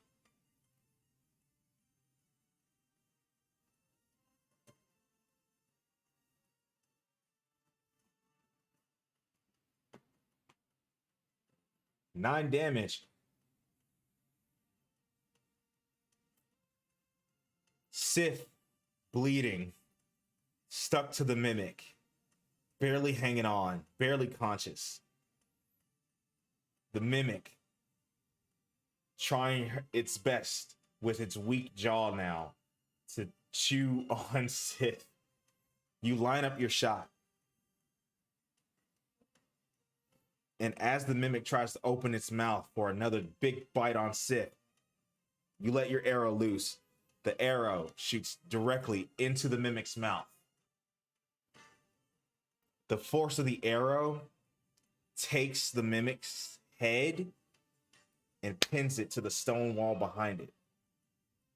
It falls down dead, pinned to the wall. Ending initiative.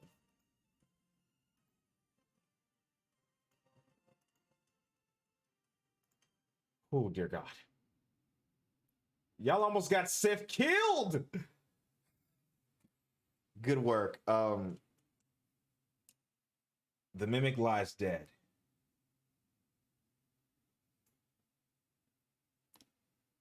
Sith uses the rapier to cut the pseudopod off of its body. It just kind of plops down onto the ground.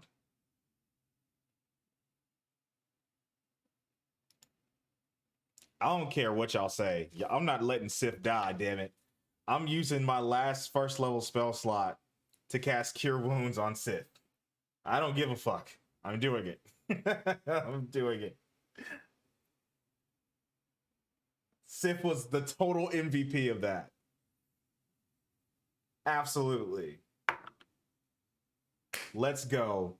That's 6 on healing. So Sith gets 10 hit points back. Oh my God. Y'all almost got Sith killed, dude. So the mimic is dead. Ooh, let me scroll that down. Click that.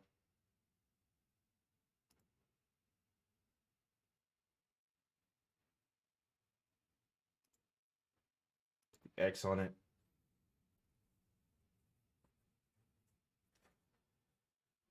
Upon investigating the mimic that now lies dead, and you are sure that it is dead because the slime that you were the adhesive that it creates is no longer seeping from its body. You reach into the now deceased mimic and can see the writing in its mouth. It looks like it was a trap laid by the old necromancers that lived here. You can see the writing, the code for the stone pillars, which is 1894. I mean, not 9, 1874.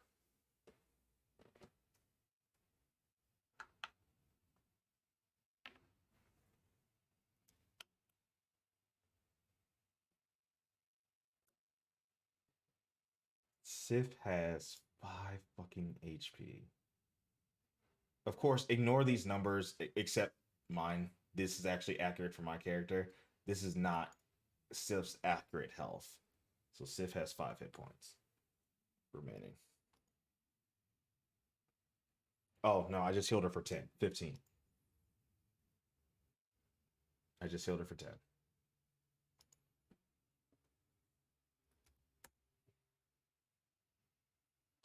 Sif is not looking good. Sif is hurting.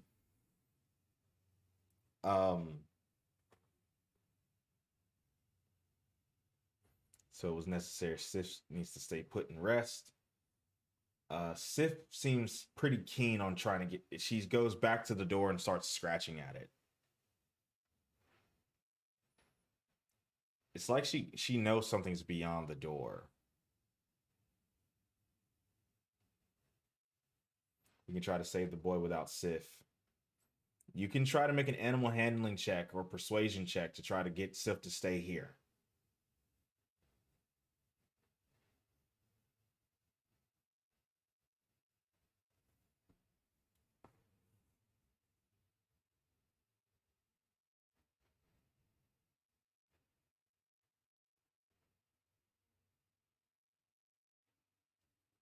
You have 30 seconds to decide. Hey Siri, set a timer for 30 seconds.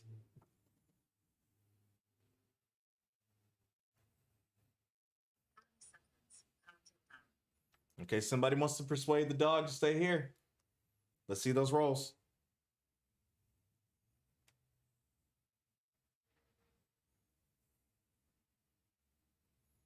$23.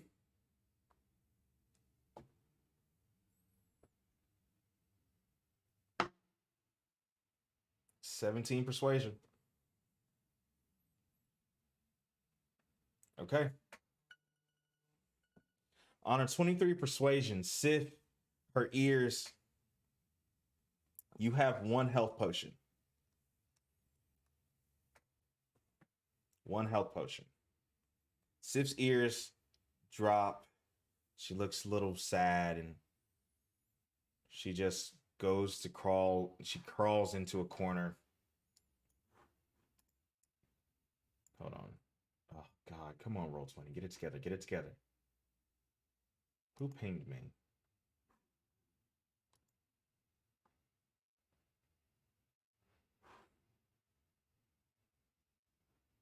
I'll look at that in a minute.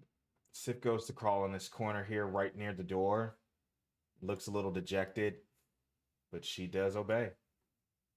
And she stays put.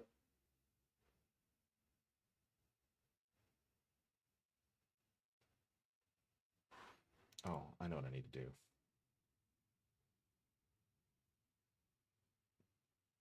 I have temp. Give her the health potion. I have temp HP. Okay. All right. So you instead give Sif your health potion?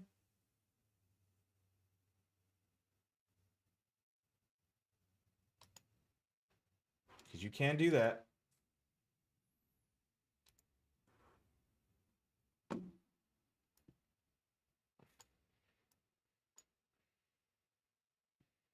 All right.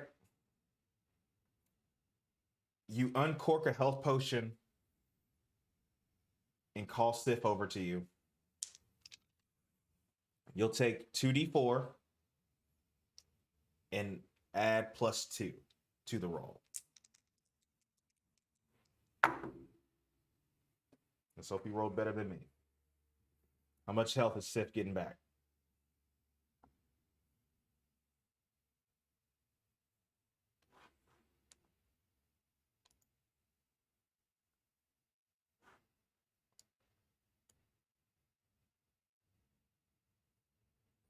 Okay, that's 5, that's 7.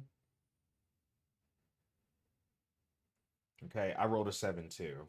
So Sif will get 7 hit points back. She's about at half, a little bit under half.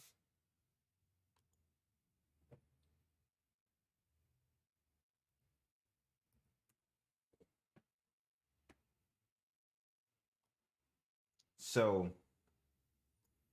do you put the code in to open the door? Or the code that you saw in the mimic on the pillars?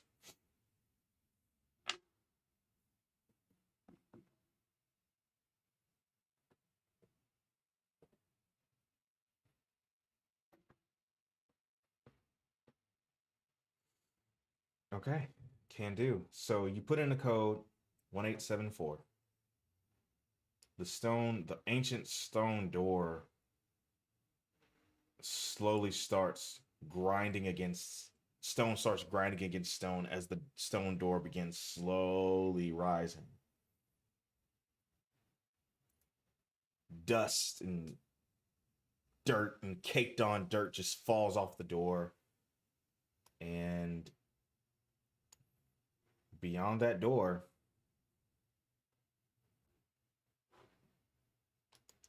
let me come back over here. Come on, Roll20, get it together. Close our windows. Okay. Oh, I can close that too.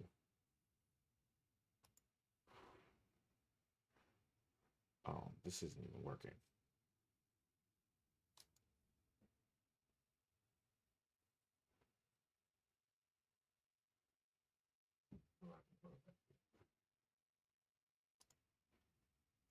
Okay.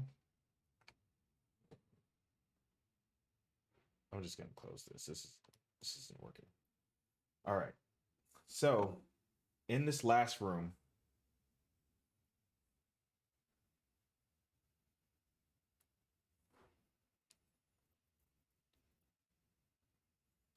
you immediately walk in. Sif closely following close behind you.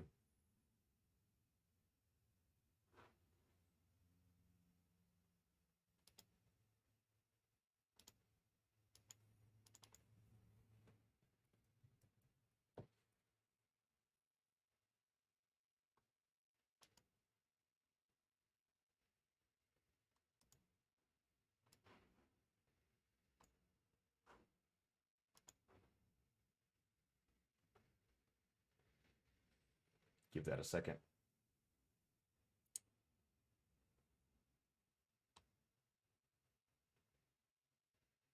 Okay. Guess it's not working.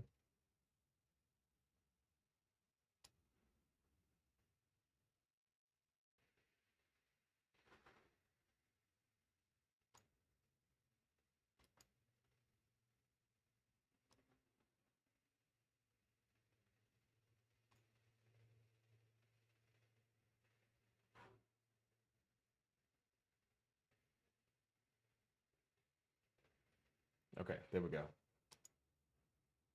On a pedestal in this room, you see that this was an ancient sacrificial chamber. You see dried blood caked onto the floor, and torch sconces that are fairly lit with what seems like an ever burning flame. You can see a little boy. Gonna delete this one. Delete that one. Okay, you see a little boy, and of course I know that looks like a woman, but that's the commoner token. Leave me alone. All right. Oh, you can roll a stealth check. I didn't see that until right now. Sif will stay behind you.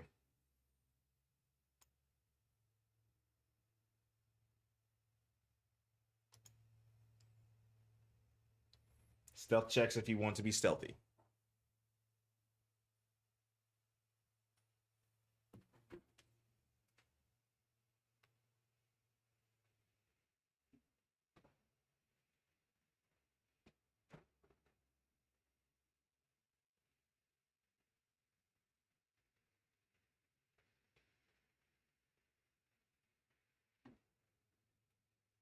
22 on stealth.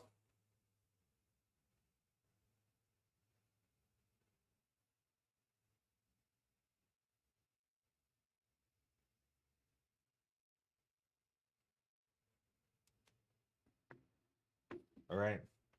With that being said, with a 22 on stealth, you fairly sure that you're hidden in here. You do see the little boy on that pedestal, on an altar, on an altar in here. Looks like he is tied down. He hasn't noticed you yet, but he is silently crying.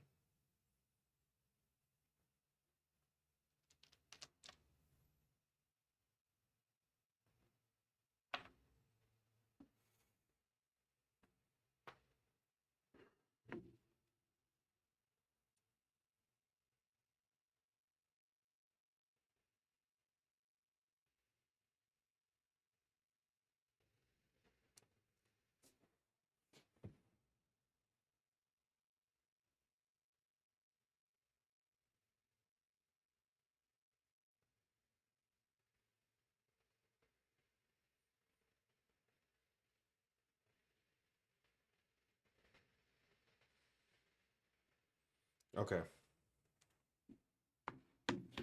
In the rest of the room, yes, you do notice again that the torches are lit with ever burning flames. There is a coffin in this far corner here.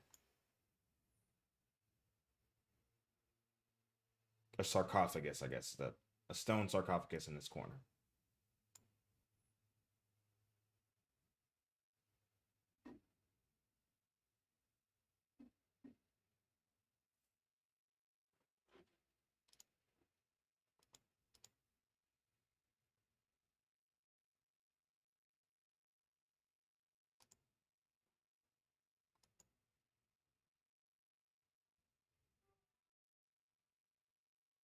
Leaving that sarcophagus alone. Arcana check. You may roll an Arcana check.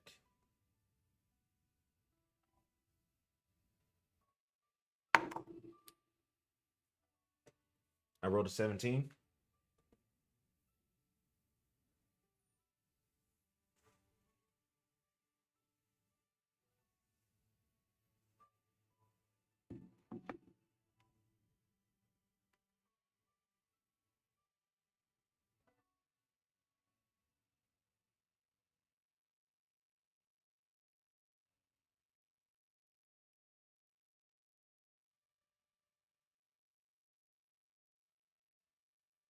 $16 Arcana. Okay, 16 Arcana. Anything else? Anybody else rolling Arcana?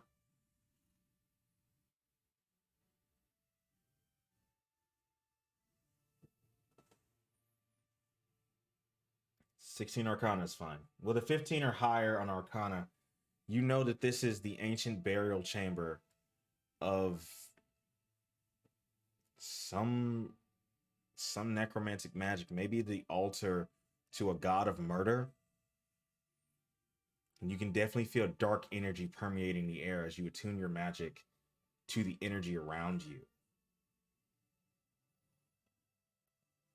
The source of your magic in this area is seething as you begin to attune yourself and your magic to the room itself. The stuff going on in here is not good. It feels disgusting in here from a magical point of view. And again, the blood here is dry, but from that altar, you can tell that many a sacrifice has been performed on that altar. Long, long ago.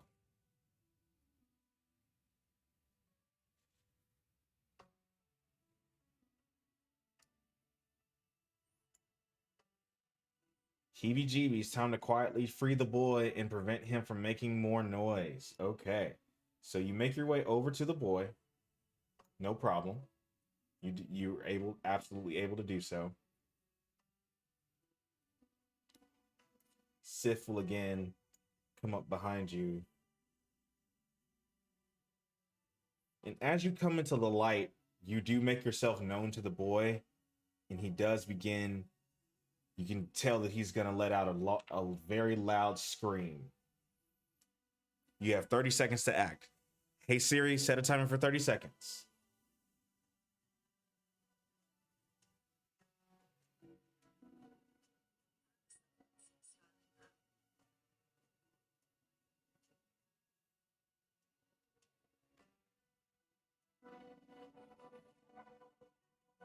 Put my hand over his mouth. I see that one. Huh? I see you put hand over mouth.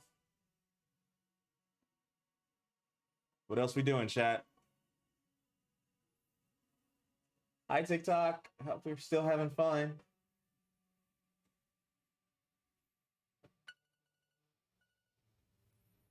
Quickly cover his mouth and quietly persuade him to shush. I tell him I know his parents. Okay, so sleight of hand to and if you're not trained in sleight of hand, that's going to be just a flat dex check. So you'll just roll the d20 and add your dexterity. But if you're trained in sleight of hand, you have to use your sleight of hand here and try to shush the boy.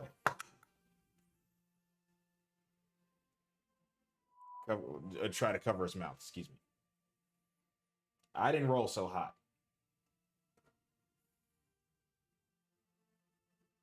Hopefully you did better.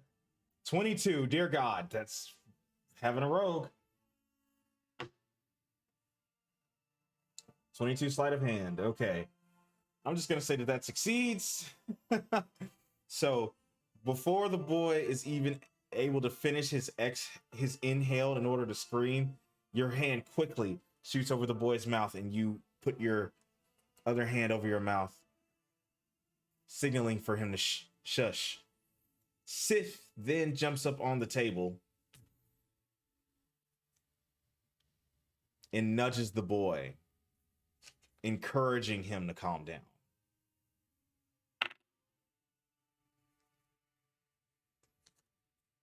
Okay. With that being said, the boy looks at you with wide eyes, face stained with tears, and just nods silently to you. You assure the boy that you're going to try to get him out of there as best you can. The boy is strapped down to the table, to the altar, excuse me.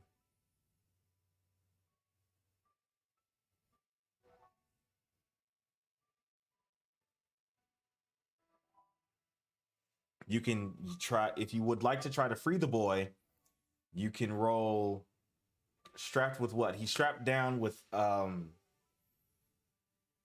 what looks like iron chains.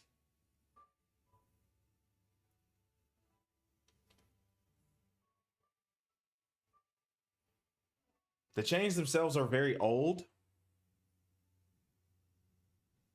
but he is shackled.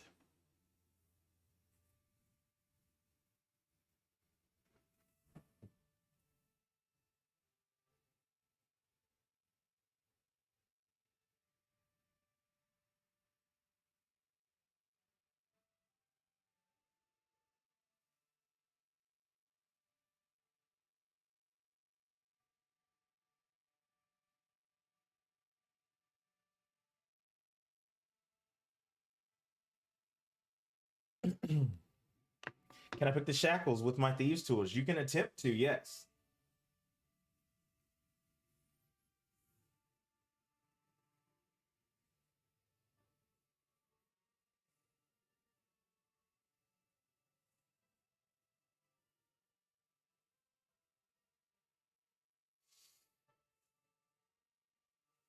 You have 30 seconds to decide on what you're gonna do.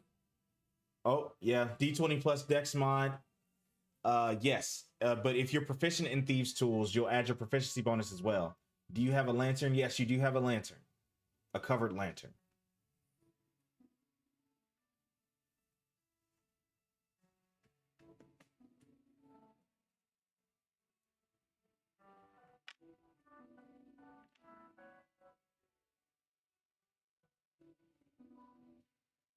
$17. All right. These old shackles are so rusted and just decrepit that once you get your thieves tools in there, the locking mechanism inside just kind of crumbles and you are able to Can I oil his hands and legs?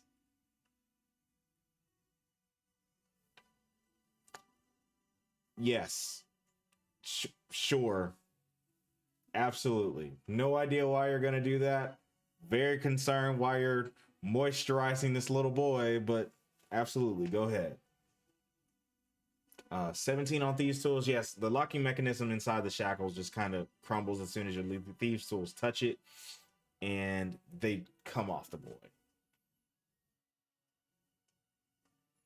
And apparently the boy is also very well moisturized. I don't think he was particularly ashy, but to get him out of the shackles. Oh, okay, sure. Okay, I was very concerned on what was happening there, but the Thieves Tools works. Thieves one success just makes it a success for everyone. So the Thieves Tools does free the little boy. He's now free.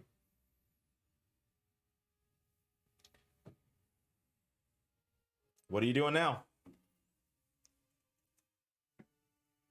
Hi, everyone. Hi, I am the TARDIS.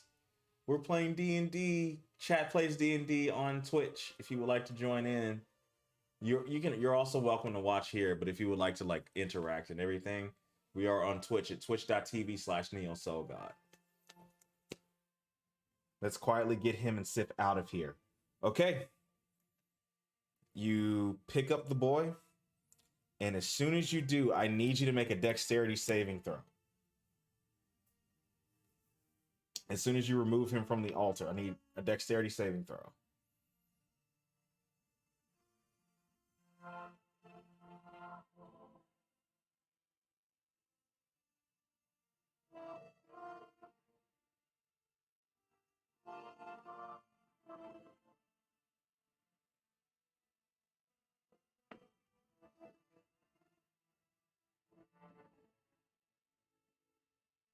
$11. It's not looking good. It's not looking good. Let's see if somebody gets higher. Dexterity saving throws.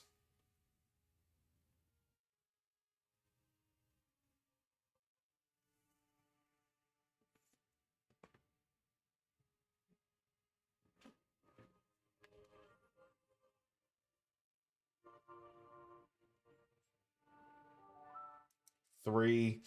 Ooh. It's not looking good.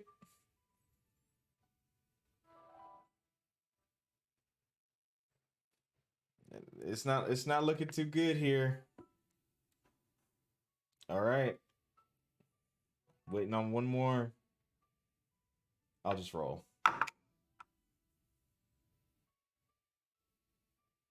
Oh, I didn't do so hot either. That's a 12. I rolled a 12. 18. There it is. DC was 13. All right. So, on an 18 dexterity saving throw, a spike comes up from the altar where the boy's hands and feet were. Spikes, I guess. That's multiple spikes. Spikes come up from the altar where the boy's hands and feet were shackled. And for those of more intellectually inclined, you may roll an investigation check on that. I rolled a 19. Plus investigation. Thank you so much. Thank you so much for the follow. Welcome in.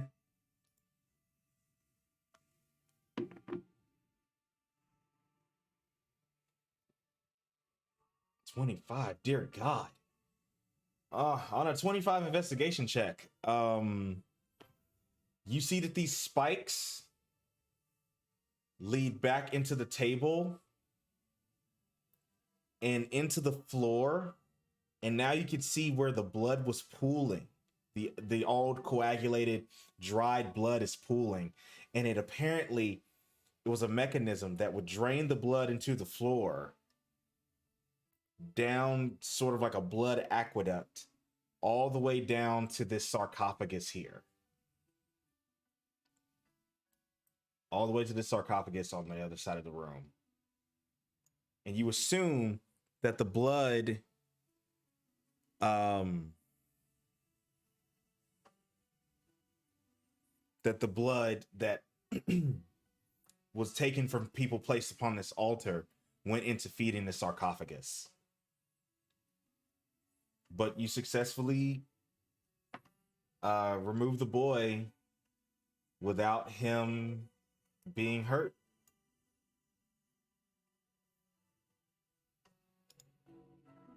You now have the boy in your party.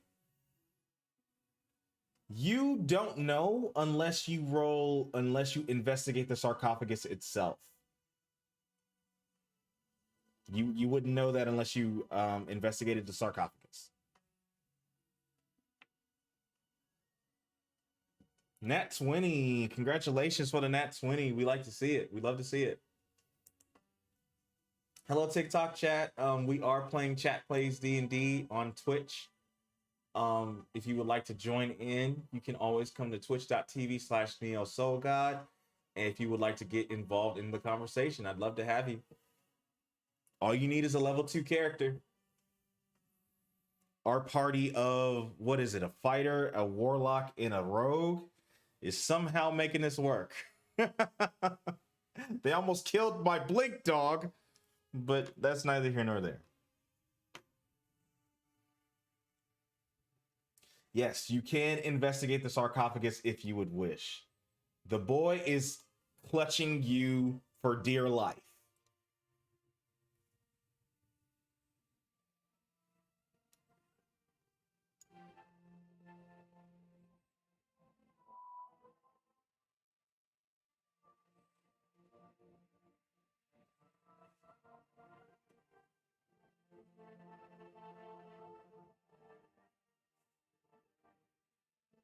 So, all right, we got to bring it to a vote. Hey Siri, set a timer for 30 minutes. Decide on what we should do.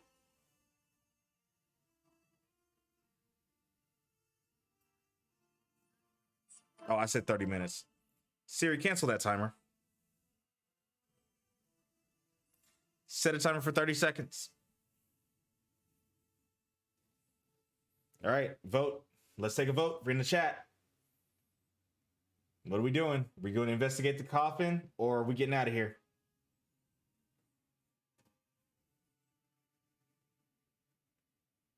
Okay, that's 2 for splitting. 10 seconds.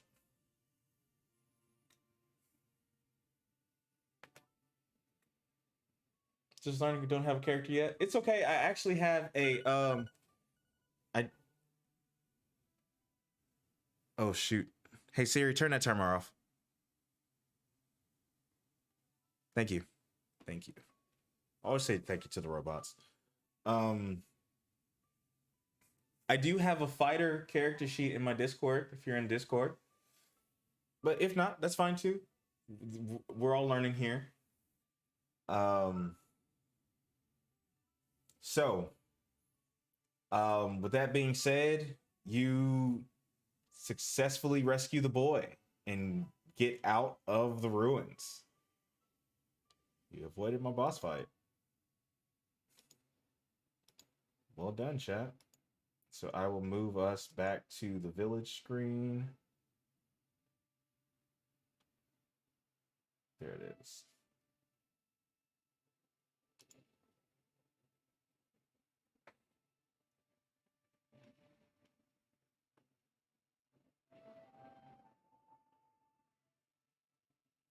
Okay.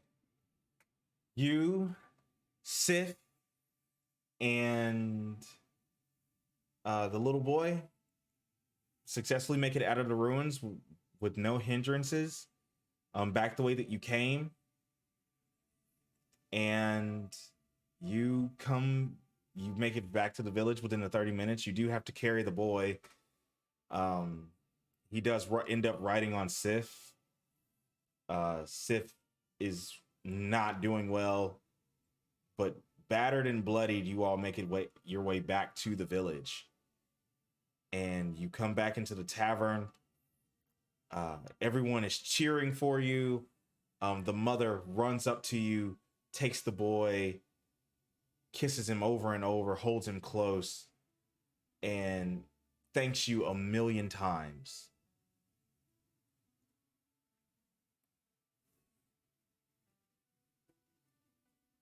She gives you, she reaches into her pack and pulls out just a bag full of money, and she says, "Please, please take it." And you can hear the gold pieces jingling around inside the bag. "Please, please take it. Thank you so much for bringing back my boy."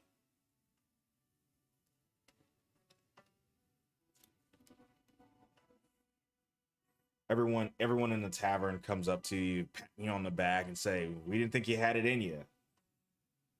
It's like, we thought for sure you were dead. And there's a couple guys in the corner, and he's like, "Okay, pay up. Made it back." It's like, there was no way you knew. And then they get into a little bit of a fight.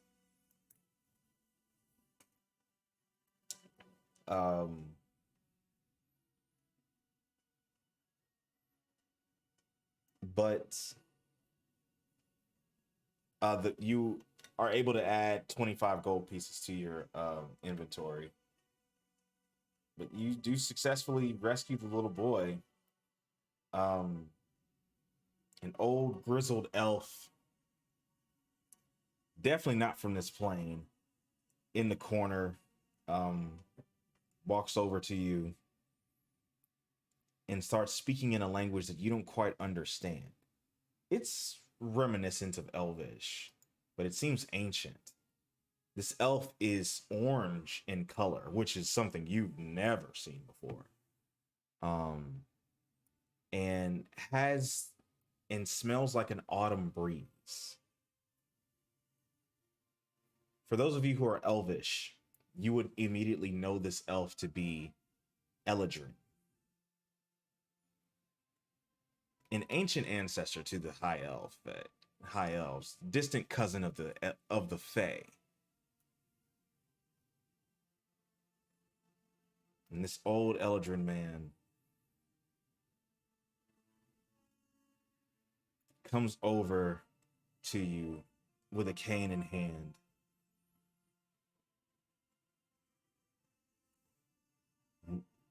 Kneels down to Sif and is speaking in Sylvan. And it's at this point, for the first time, you hear Sif open her mouth and start speaking back in this same language.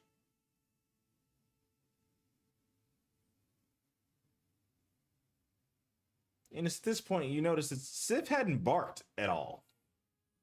Huh. Blink dogs don't bark, do they? You don't know. But Sif opens her mouth and starts speaking actual words that you can identify as the Sylvan language for those of you who are Elvish. To this elven man.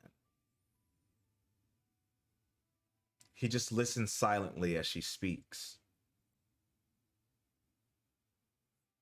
And after she finishes, he silently nods his head, stands up on his cane.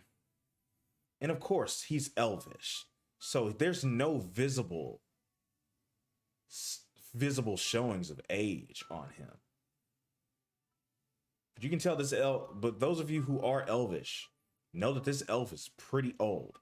Has to be nearing 700. Towards the end of his lifespan. He looks at you. And in the common tongue, he says, "Thank you for finding my old friend. She's been my companion for nearly 150 years. We've been on many adventures together. She told me of your deeds in the ruins. She told me that she was going to go after the boy herself, but the old girl's getting up in years too. She told me that you're wet behind the ears, extremely inexperienced. But you have grit. You have honor. and potential.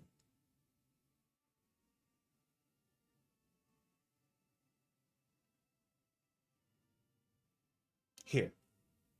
He reaches into his pack, pulls off, well, he reaches on his side, pulls off a coin purse, says, here, your reward for bringing her back. But she makes a request, though. She doesn't speak your tongue, so I'll translate it as best I can. And I get a bit rusty on the mortal tongues myself.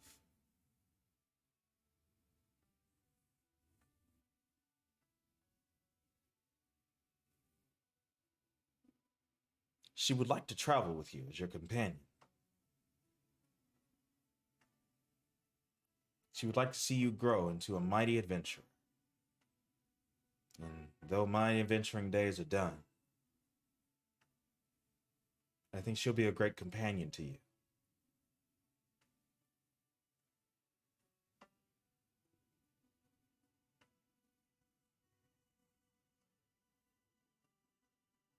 Sif comes around, sits at his feet, looks up at you. And Sif is majestic. She has a majestic coat. And her ears perk up. And she says in broken common, if you would have me, Sif join you. If you have Sif, Sif join you.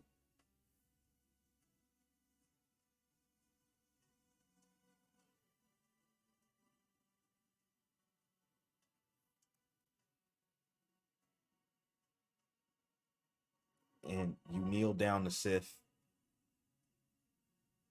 Well, you bow to Sif.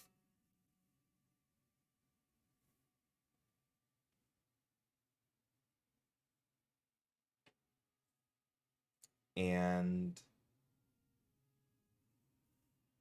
I'll let y'all do your little role play.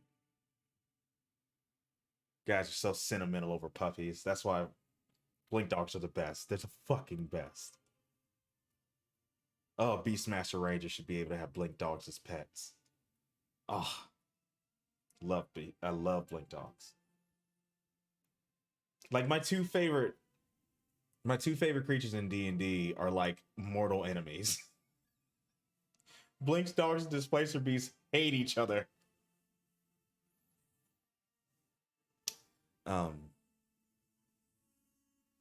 You kneel to Sif. She sits tall and just kneels her head. She just bows her head to you. She walks over to where the old elf man was sitting.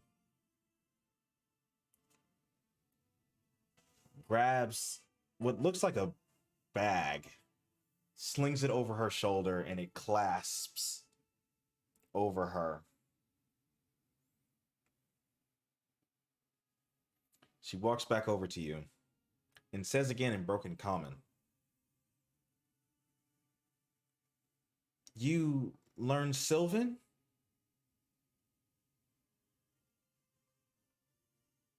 Sif teach Sylvan.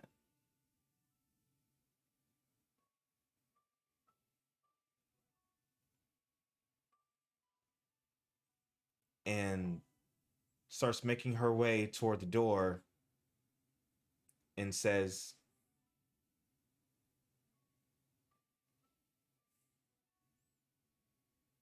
you coming? Adventure to be had. The old elf man puts his hand on your shoulder. Says, best not to keep her waiting.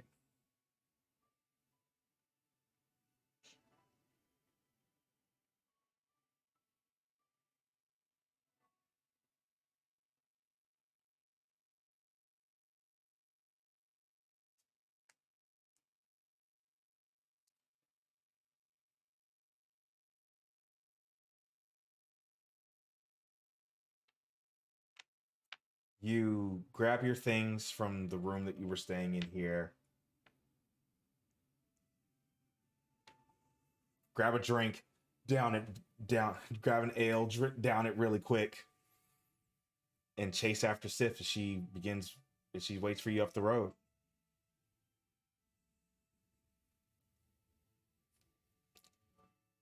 And that's where we will end today's session. Congratulations, you are now level 3.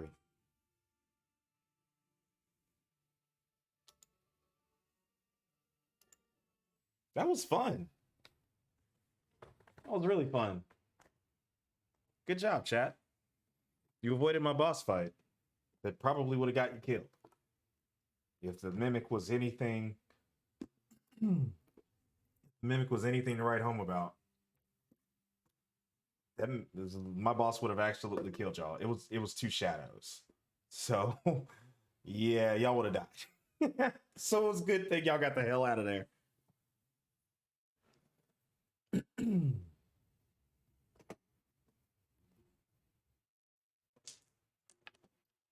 So that ends the one shot. That ends the level 2 one shot. I hope you had a good time. I sure did. That was fun to do. I should do this more. Chat Plays D&D. We got to get more people involved, though. What I'm hoping is that we do this once a week. Next time we'll start with a new character that we all pitch in to make. Excuse me. That we all pitch in to make. So I'll put up polls and on during chat and stuff, and hopefully we can get a lot of people in here. Make sure that you're liking and sharing and like telling people to come to Chat Plays D&D. Is there a tutorial I can see on setting up a character on re-roll for this? Excuse me for being green. Explain that to me a little bit. Is there a tutorial I can see on setting up a character on re-roll for this? Excuse me for being green. You mean like, is there a way, is there something that'll teach you how to make a character?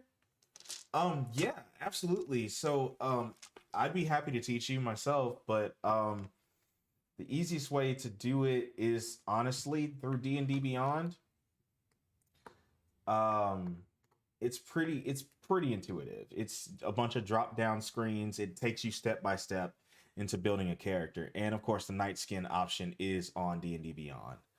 So you can actually play as a Nightskin if you would like to. It's a homebrew option that you can add to your account. So in the homebrew section, you can just go in, search Nightskin by Neo Soul God, not any others, because I'm sure there are other Nightskins there that are not mine. You can add it to your account. And it does not have any languages. That's a complete goof on me, but just tell your DM that you know Celestial and Common. That's completely my fault. I'm so sorry. And I can't just go in and edit it and add it. I have to completely make a new version of it. And that means I would also have to make a new version of the 12 fucking subraces that I made for it. And I just not this week. Maybe next week. Maybe I'll feel up to doing it, but not right now. No. So it just won't have any languages until I create version 1.1. But I'll fix it. I'll get to it. It is a lot, and especially, you know, because I wanted it to be properly represented on D&D Beyond. If it was going to keep getting put up there without my permission, I thought I would just do it myself and have some control over it. So let me switch screens here. We'll go to full screen cam. We'll hide window capture and we'll close Roll20 because, oh my God, it was dropping my frames, for the love of Christ.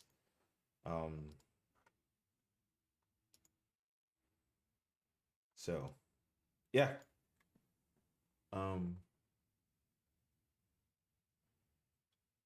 So yeah, there's that. I just wish Wizards of the Coast would pay you for it. I wish they would too, but they're not gonna do it. I mean, like, with how they treated like the Blood Hunter is still not official content. You know what I'm saying? Like, and the Blood Hunter is probably the homebrew that has gotten the most traction ever. And that's still not official content. there's probably no way unless I work for unless Wizards of the Coast literally hires me. It probably never will be.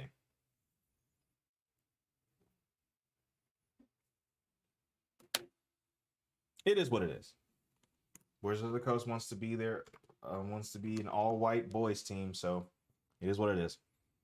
I'm still going to, but again, like, because it is now on D&D Beyond, that means that I don't make any money and there's no way to donate it or anything. Would I take a job with them if offered? Yeah, if they also promised that there would be like some type of like sensitivity training, like a professional would come in and like tell them like why they're racist and like how they can best change that for the benefit of the company. If Hasbro was willing to do that too, like, yeah, I'd work for them if I knew that I was going to be in a safe working environment. Because like freelancers have, like black and queer freelancers have said that Wizards of the Coast was not only racist but transphobic too.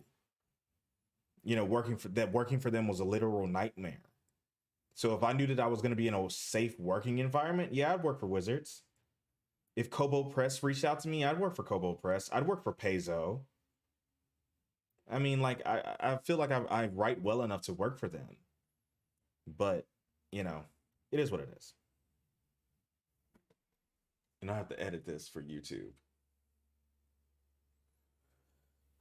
But yeah. Yeah, I mean, like, I'm not surprised if they do. It's a bunch of old white dudes. It's a bunch of old nerdy white dudes in a room together. Of course they have those problems.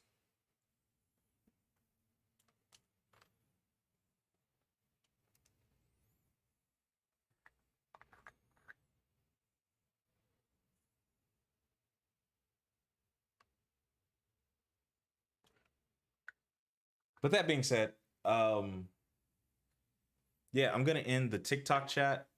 Thank you for coming, TikTok. I hope you had a hold on. I hope you had a good time. I'm gonna end the stream here, but you can still come over to TikTok. I mean Twitch if you'd like. Thank you for coming. Hope you had fun.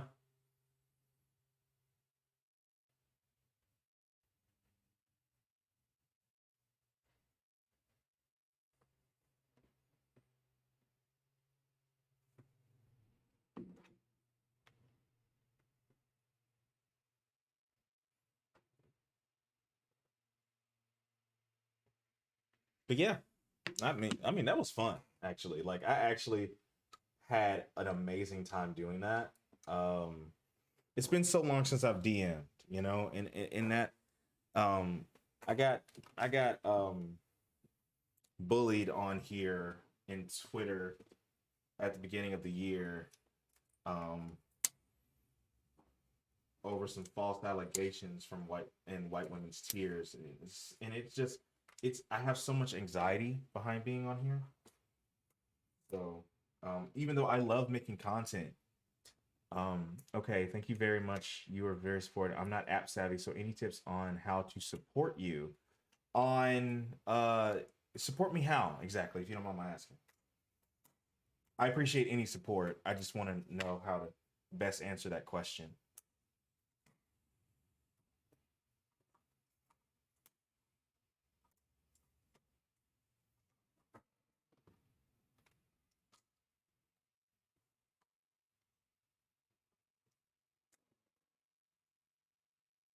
The first one is up on YouTube. It sure is. Absolutely.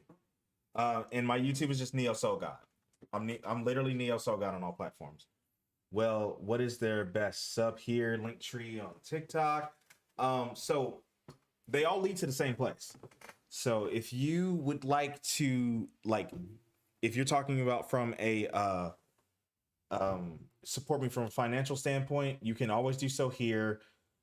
There's actually a donation link in Linktree. It all leads to the same place. If you just, I think if you, at least I think this is the question that you're asking. So you can just do that right there. That it all leads to the same place. So if that's what you're asking, I hope that's what you're asking. I'm sorry if that's not what you're asking. Yeah, because I don't want to seem like I'm like money hungry, even though it does help. Everything does help. Everything I make on here, I just use that to pour back into making better content and of course living. But yes, and like which ones takes the least. Oh, thank you. Oh yeah, that makes sense. Everything takes from me. Everything takes from me. I think besides Streamlabs, which kind of sucks, but because all these companies are greedy. Yes, the only way that nothing is taken from me is if you donate directly to me. But those do have my government names, you know, so I don't release that information so readily. But you know, that's just the cost of doing business sometimes. You know what I'm saying? Like you gotta if you to have privacy, to have anonymity, you gotta go through a middleman, right? And I do want to protect like myself and like people close to me and stuff. So sometimes it's just the cost of doing business, I guess, you know. I need to go in and make like Neo Soul God specific stuff. I think that Stream Elements won't take much from me. I think I could be wrong. I don't think anyone's ever donated through that means before, but one could. But the link tree is fine. It's just through PayPal. PayPal is going to take just a small amount out to kind of protect me from like people like, you know, doing bad stuff like chargebacks and stuff like that, which has not happened to me much. It has happened to me a few times, but like maybe like once. But PayPal protects me from that kind of stuff. You can try Stream Elements, yeah, because I've no one's ever done that before, so I don't even know how that would work. Let me actually click on that link, make sure it doesn't go somewhere derelict or some shit.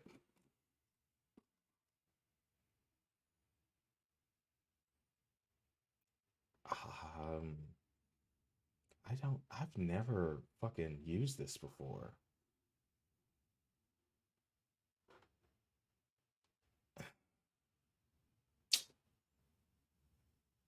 I've never used this before. I would actually recommend against doing that. Because I don't remember actually setting that up. I don't remember doing it, so I don't know where that. I don't know. I guess I can check it real quick. No big deal. Because again, it might be fine.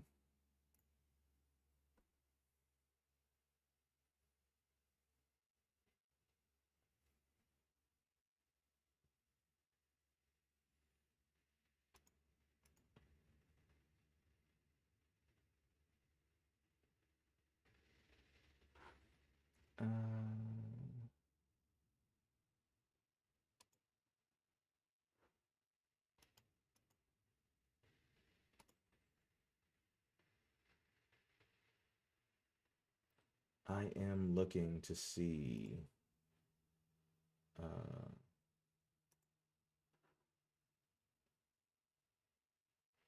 Oh yeah, it's just to my PayPal anyway, so it's all fine. It all leads to the same place. So however you feel the need to do it, it's going to the same place anyway. So yeah, there you go. It's all fine. But I appreciate it. Whatever, you know, every little bit helps. But yeah, it all leads to the same place. No big deal.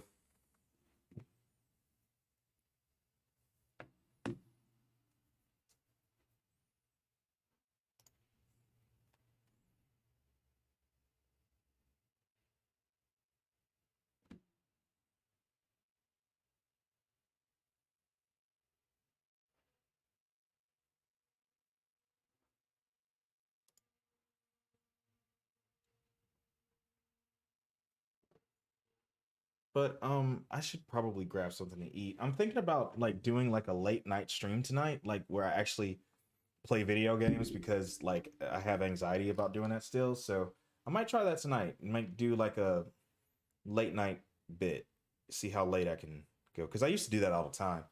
I'm thinking about going back to Final Fantasy 14. The only problem is that I don't want to play it on my PlayStation anymore. I'm kind of over that. Like I got this super cool mouse, right? like the one with the buttons on it. My sister got this for me. My older sister got this for me for Christmas. Neo Solstice got this for me for Christmas this past year, and I want to use it, but you can't use it on the PlayStation. So like I want to use the sweet MMO mouse, but that means I would have to buy like literally everything again for Final Fantasy 14. I'm just like, come on, man, that's a lot of money. When I click the link, it exits me out of here. So when I do, I'll be back if you'd like. Oh, yeah. I mean, whichever. I'm still gonna be here. I'm gonna get off here in a little bit. So if you don't want to just wait, that's fine too. Because I still gotta hit the grocery store before it closes, so get some supper. I still use an IntelliPoint trackball. That sounds familiar. What is that? I know what that is. I know what that is. Why do I know what that is? IntelliPoint trackball.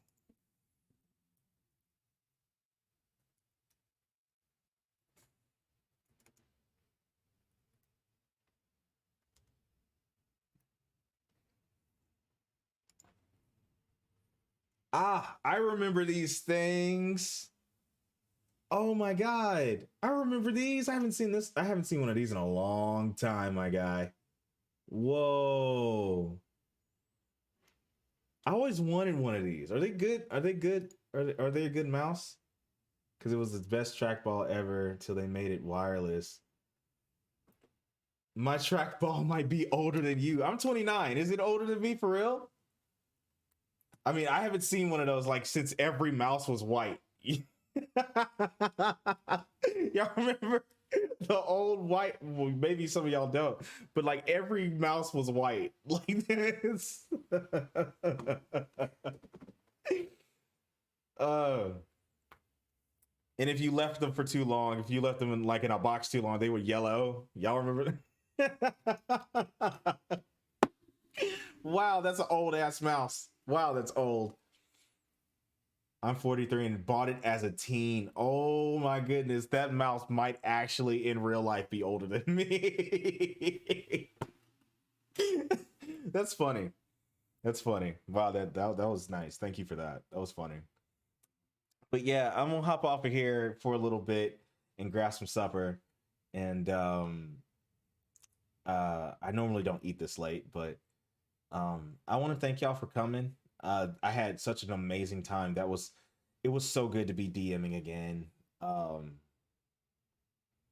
It was so good to have such a sweet moment and like an NPC not die. And Sif is a sidekick, you know, like who knows? You might see Sif and Hillard you. Who knows? And oh, by the way, thank you for so much for saying that. That's high praise to me. Again, you have a few more days to get in an audition for Hillard U if you still would like to play with us. Oh, wrong button. If you want to play in Hillard U, you can audition to be in the campaign. All you need to do is come up with your own character, an original character, and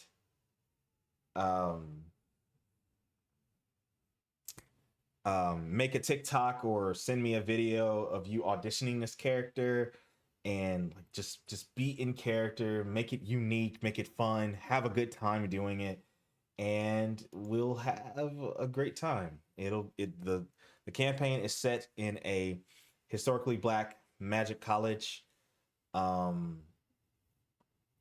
It is I haven't decided what level we're starting at. I haven't decided how long the campaign's going to go. I'm thinking 6 to 8 sessions to start. And if we go further than that, then we just do, right? But I'm thinking 6 to 8 sessions. And it'll be done here on Twitch. Hopefully on TikTok if I can get my goddamn stream key.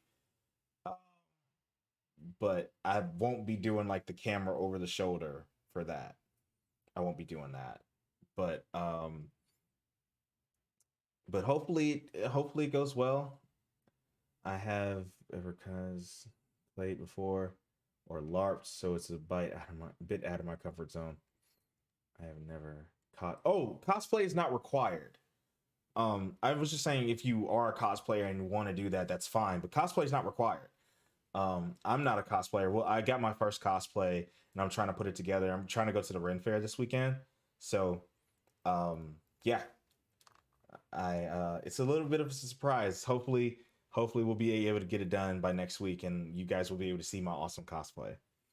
But let me check something real quick. Which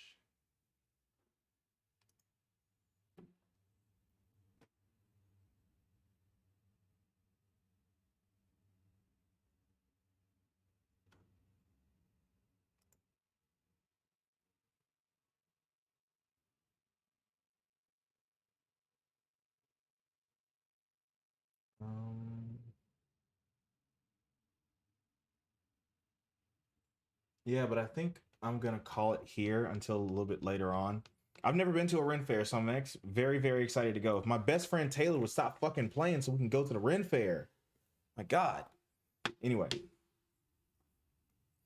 But yeah, thank you guys so much for hanging out with me. I had so much fun. If you do feel led to donate, feel free to like and subscribe here. Oh my God, thank you so much for the follow. I really appreciate it. I'm glad you had a good time. I hope you had a good time. If you do like, follow, subscribe, all this stuff, join the Discord. You can do so in the link tree. If you would like to keep up with everything I'm doing, that's the best way to do it. All my links are there, so you can follow me on all platforms. I'm Neo Soul God on everything. If you would like to see this back, this will be edited down and cut. This will be cut down and put on YouTube as well.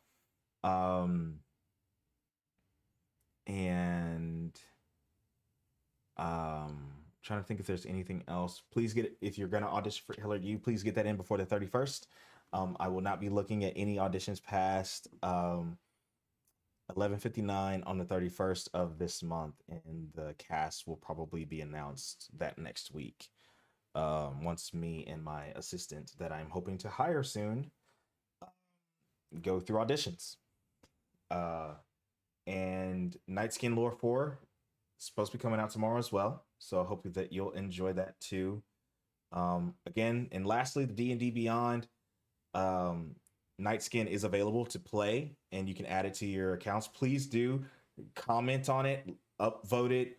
I want it to be the most viewed thing on D&D Beyond. I want Nightskin to be like Blood Hunter is on there. And we'll get some art done, and it'll look super nice. And yes, it will have languages, I promise. And that's pretty much it. Before I go, as I always say, I want you to know that you are loved. You are capable and worthy of love unconditionally. Be kind to others, but realize that you cannot do that until you are first kind to yourself. I'm the Neo Soul God. Stay tuned for the raid. See you soon.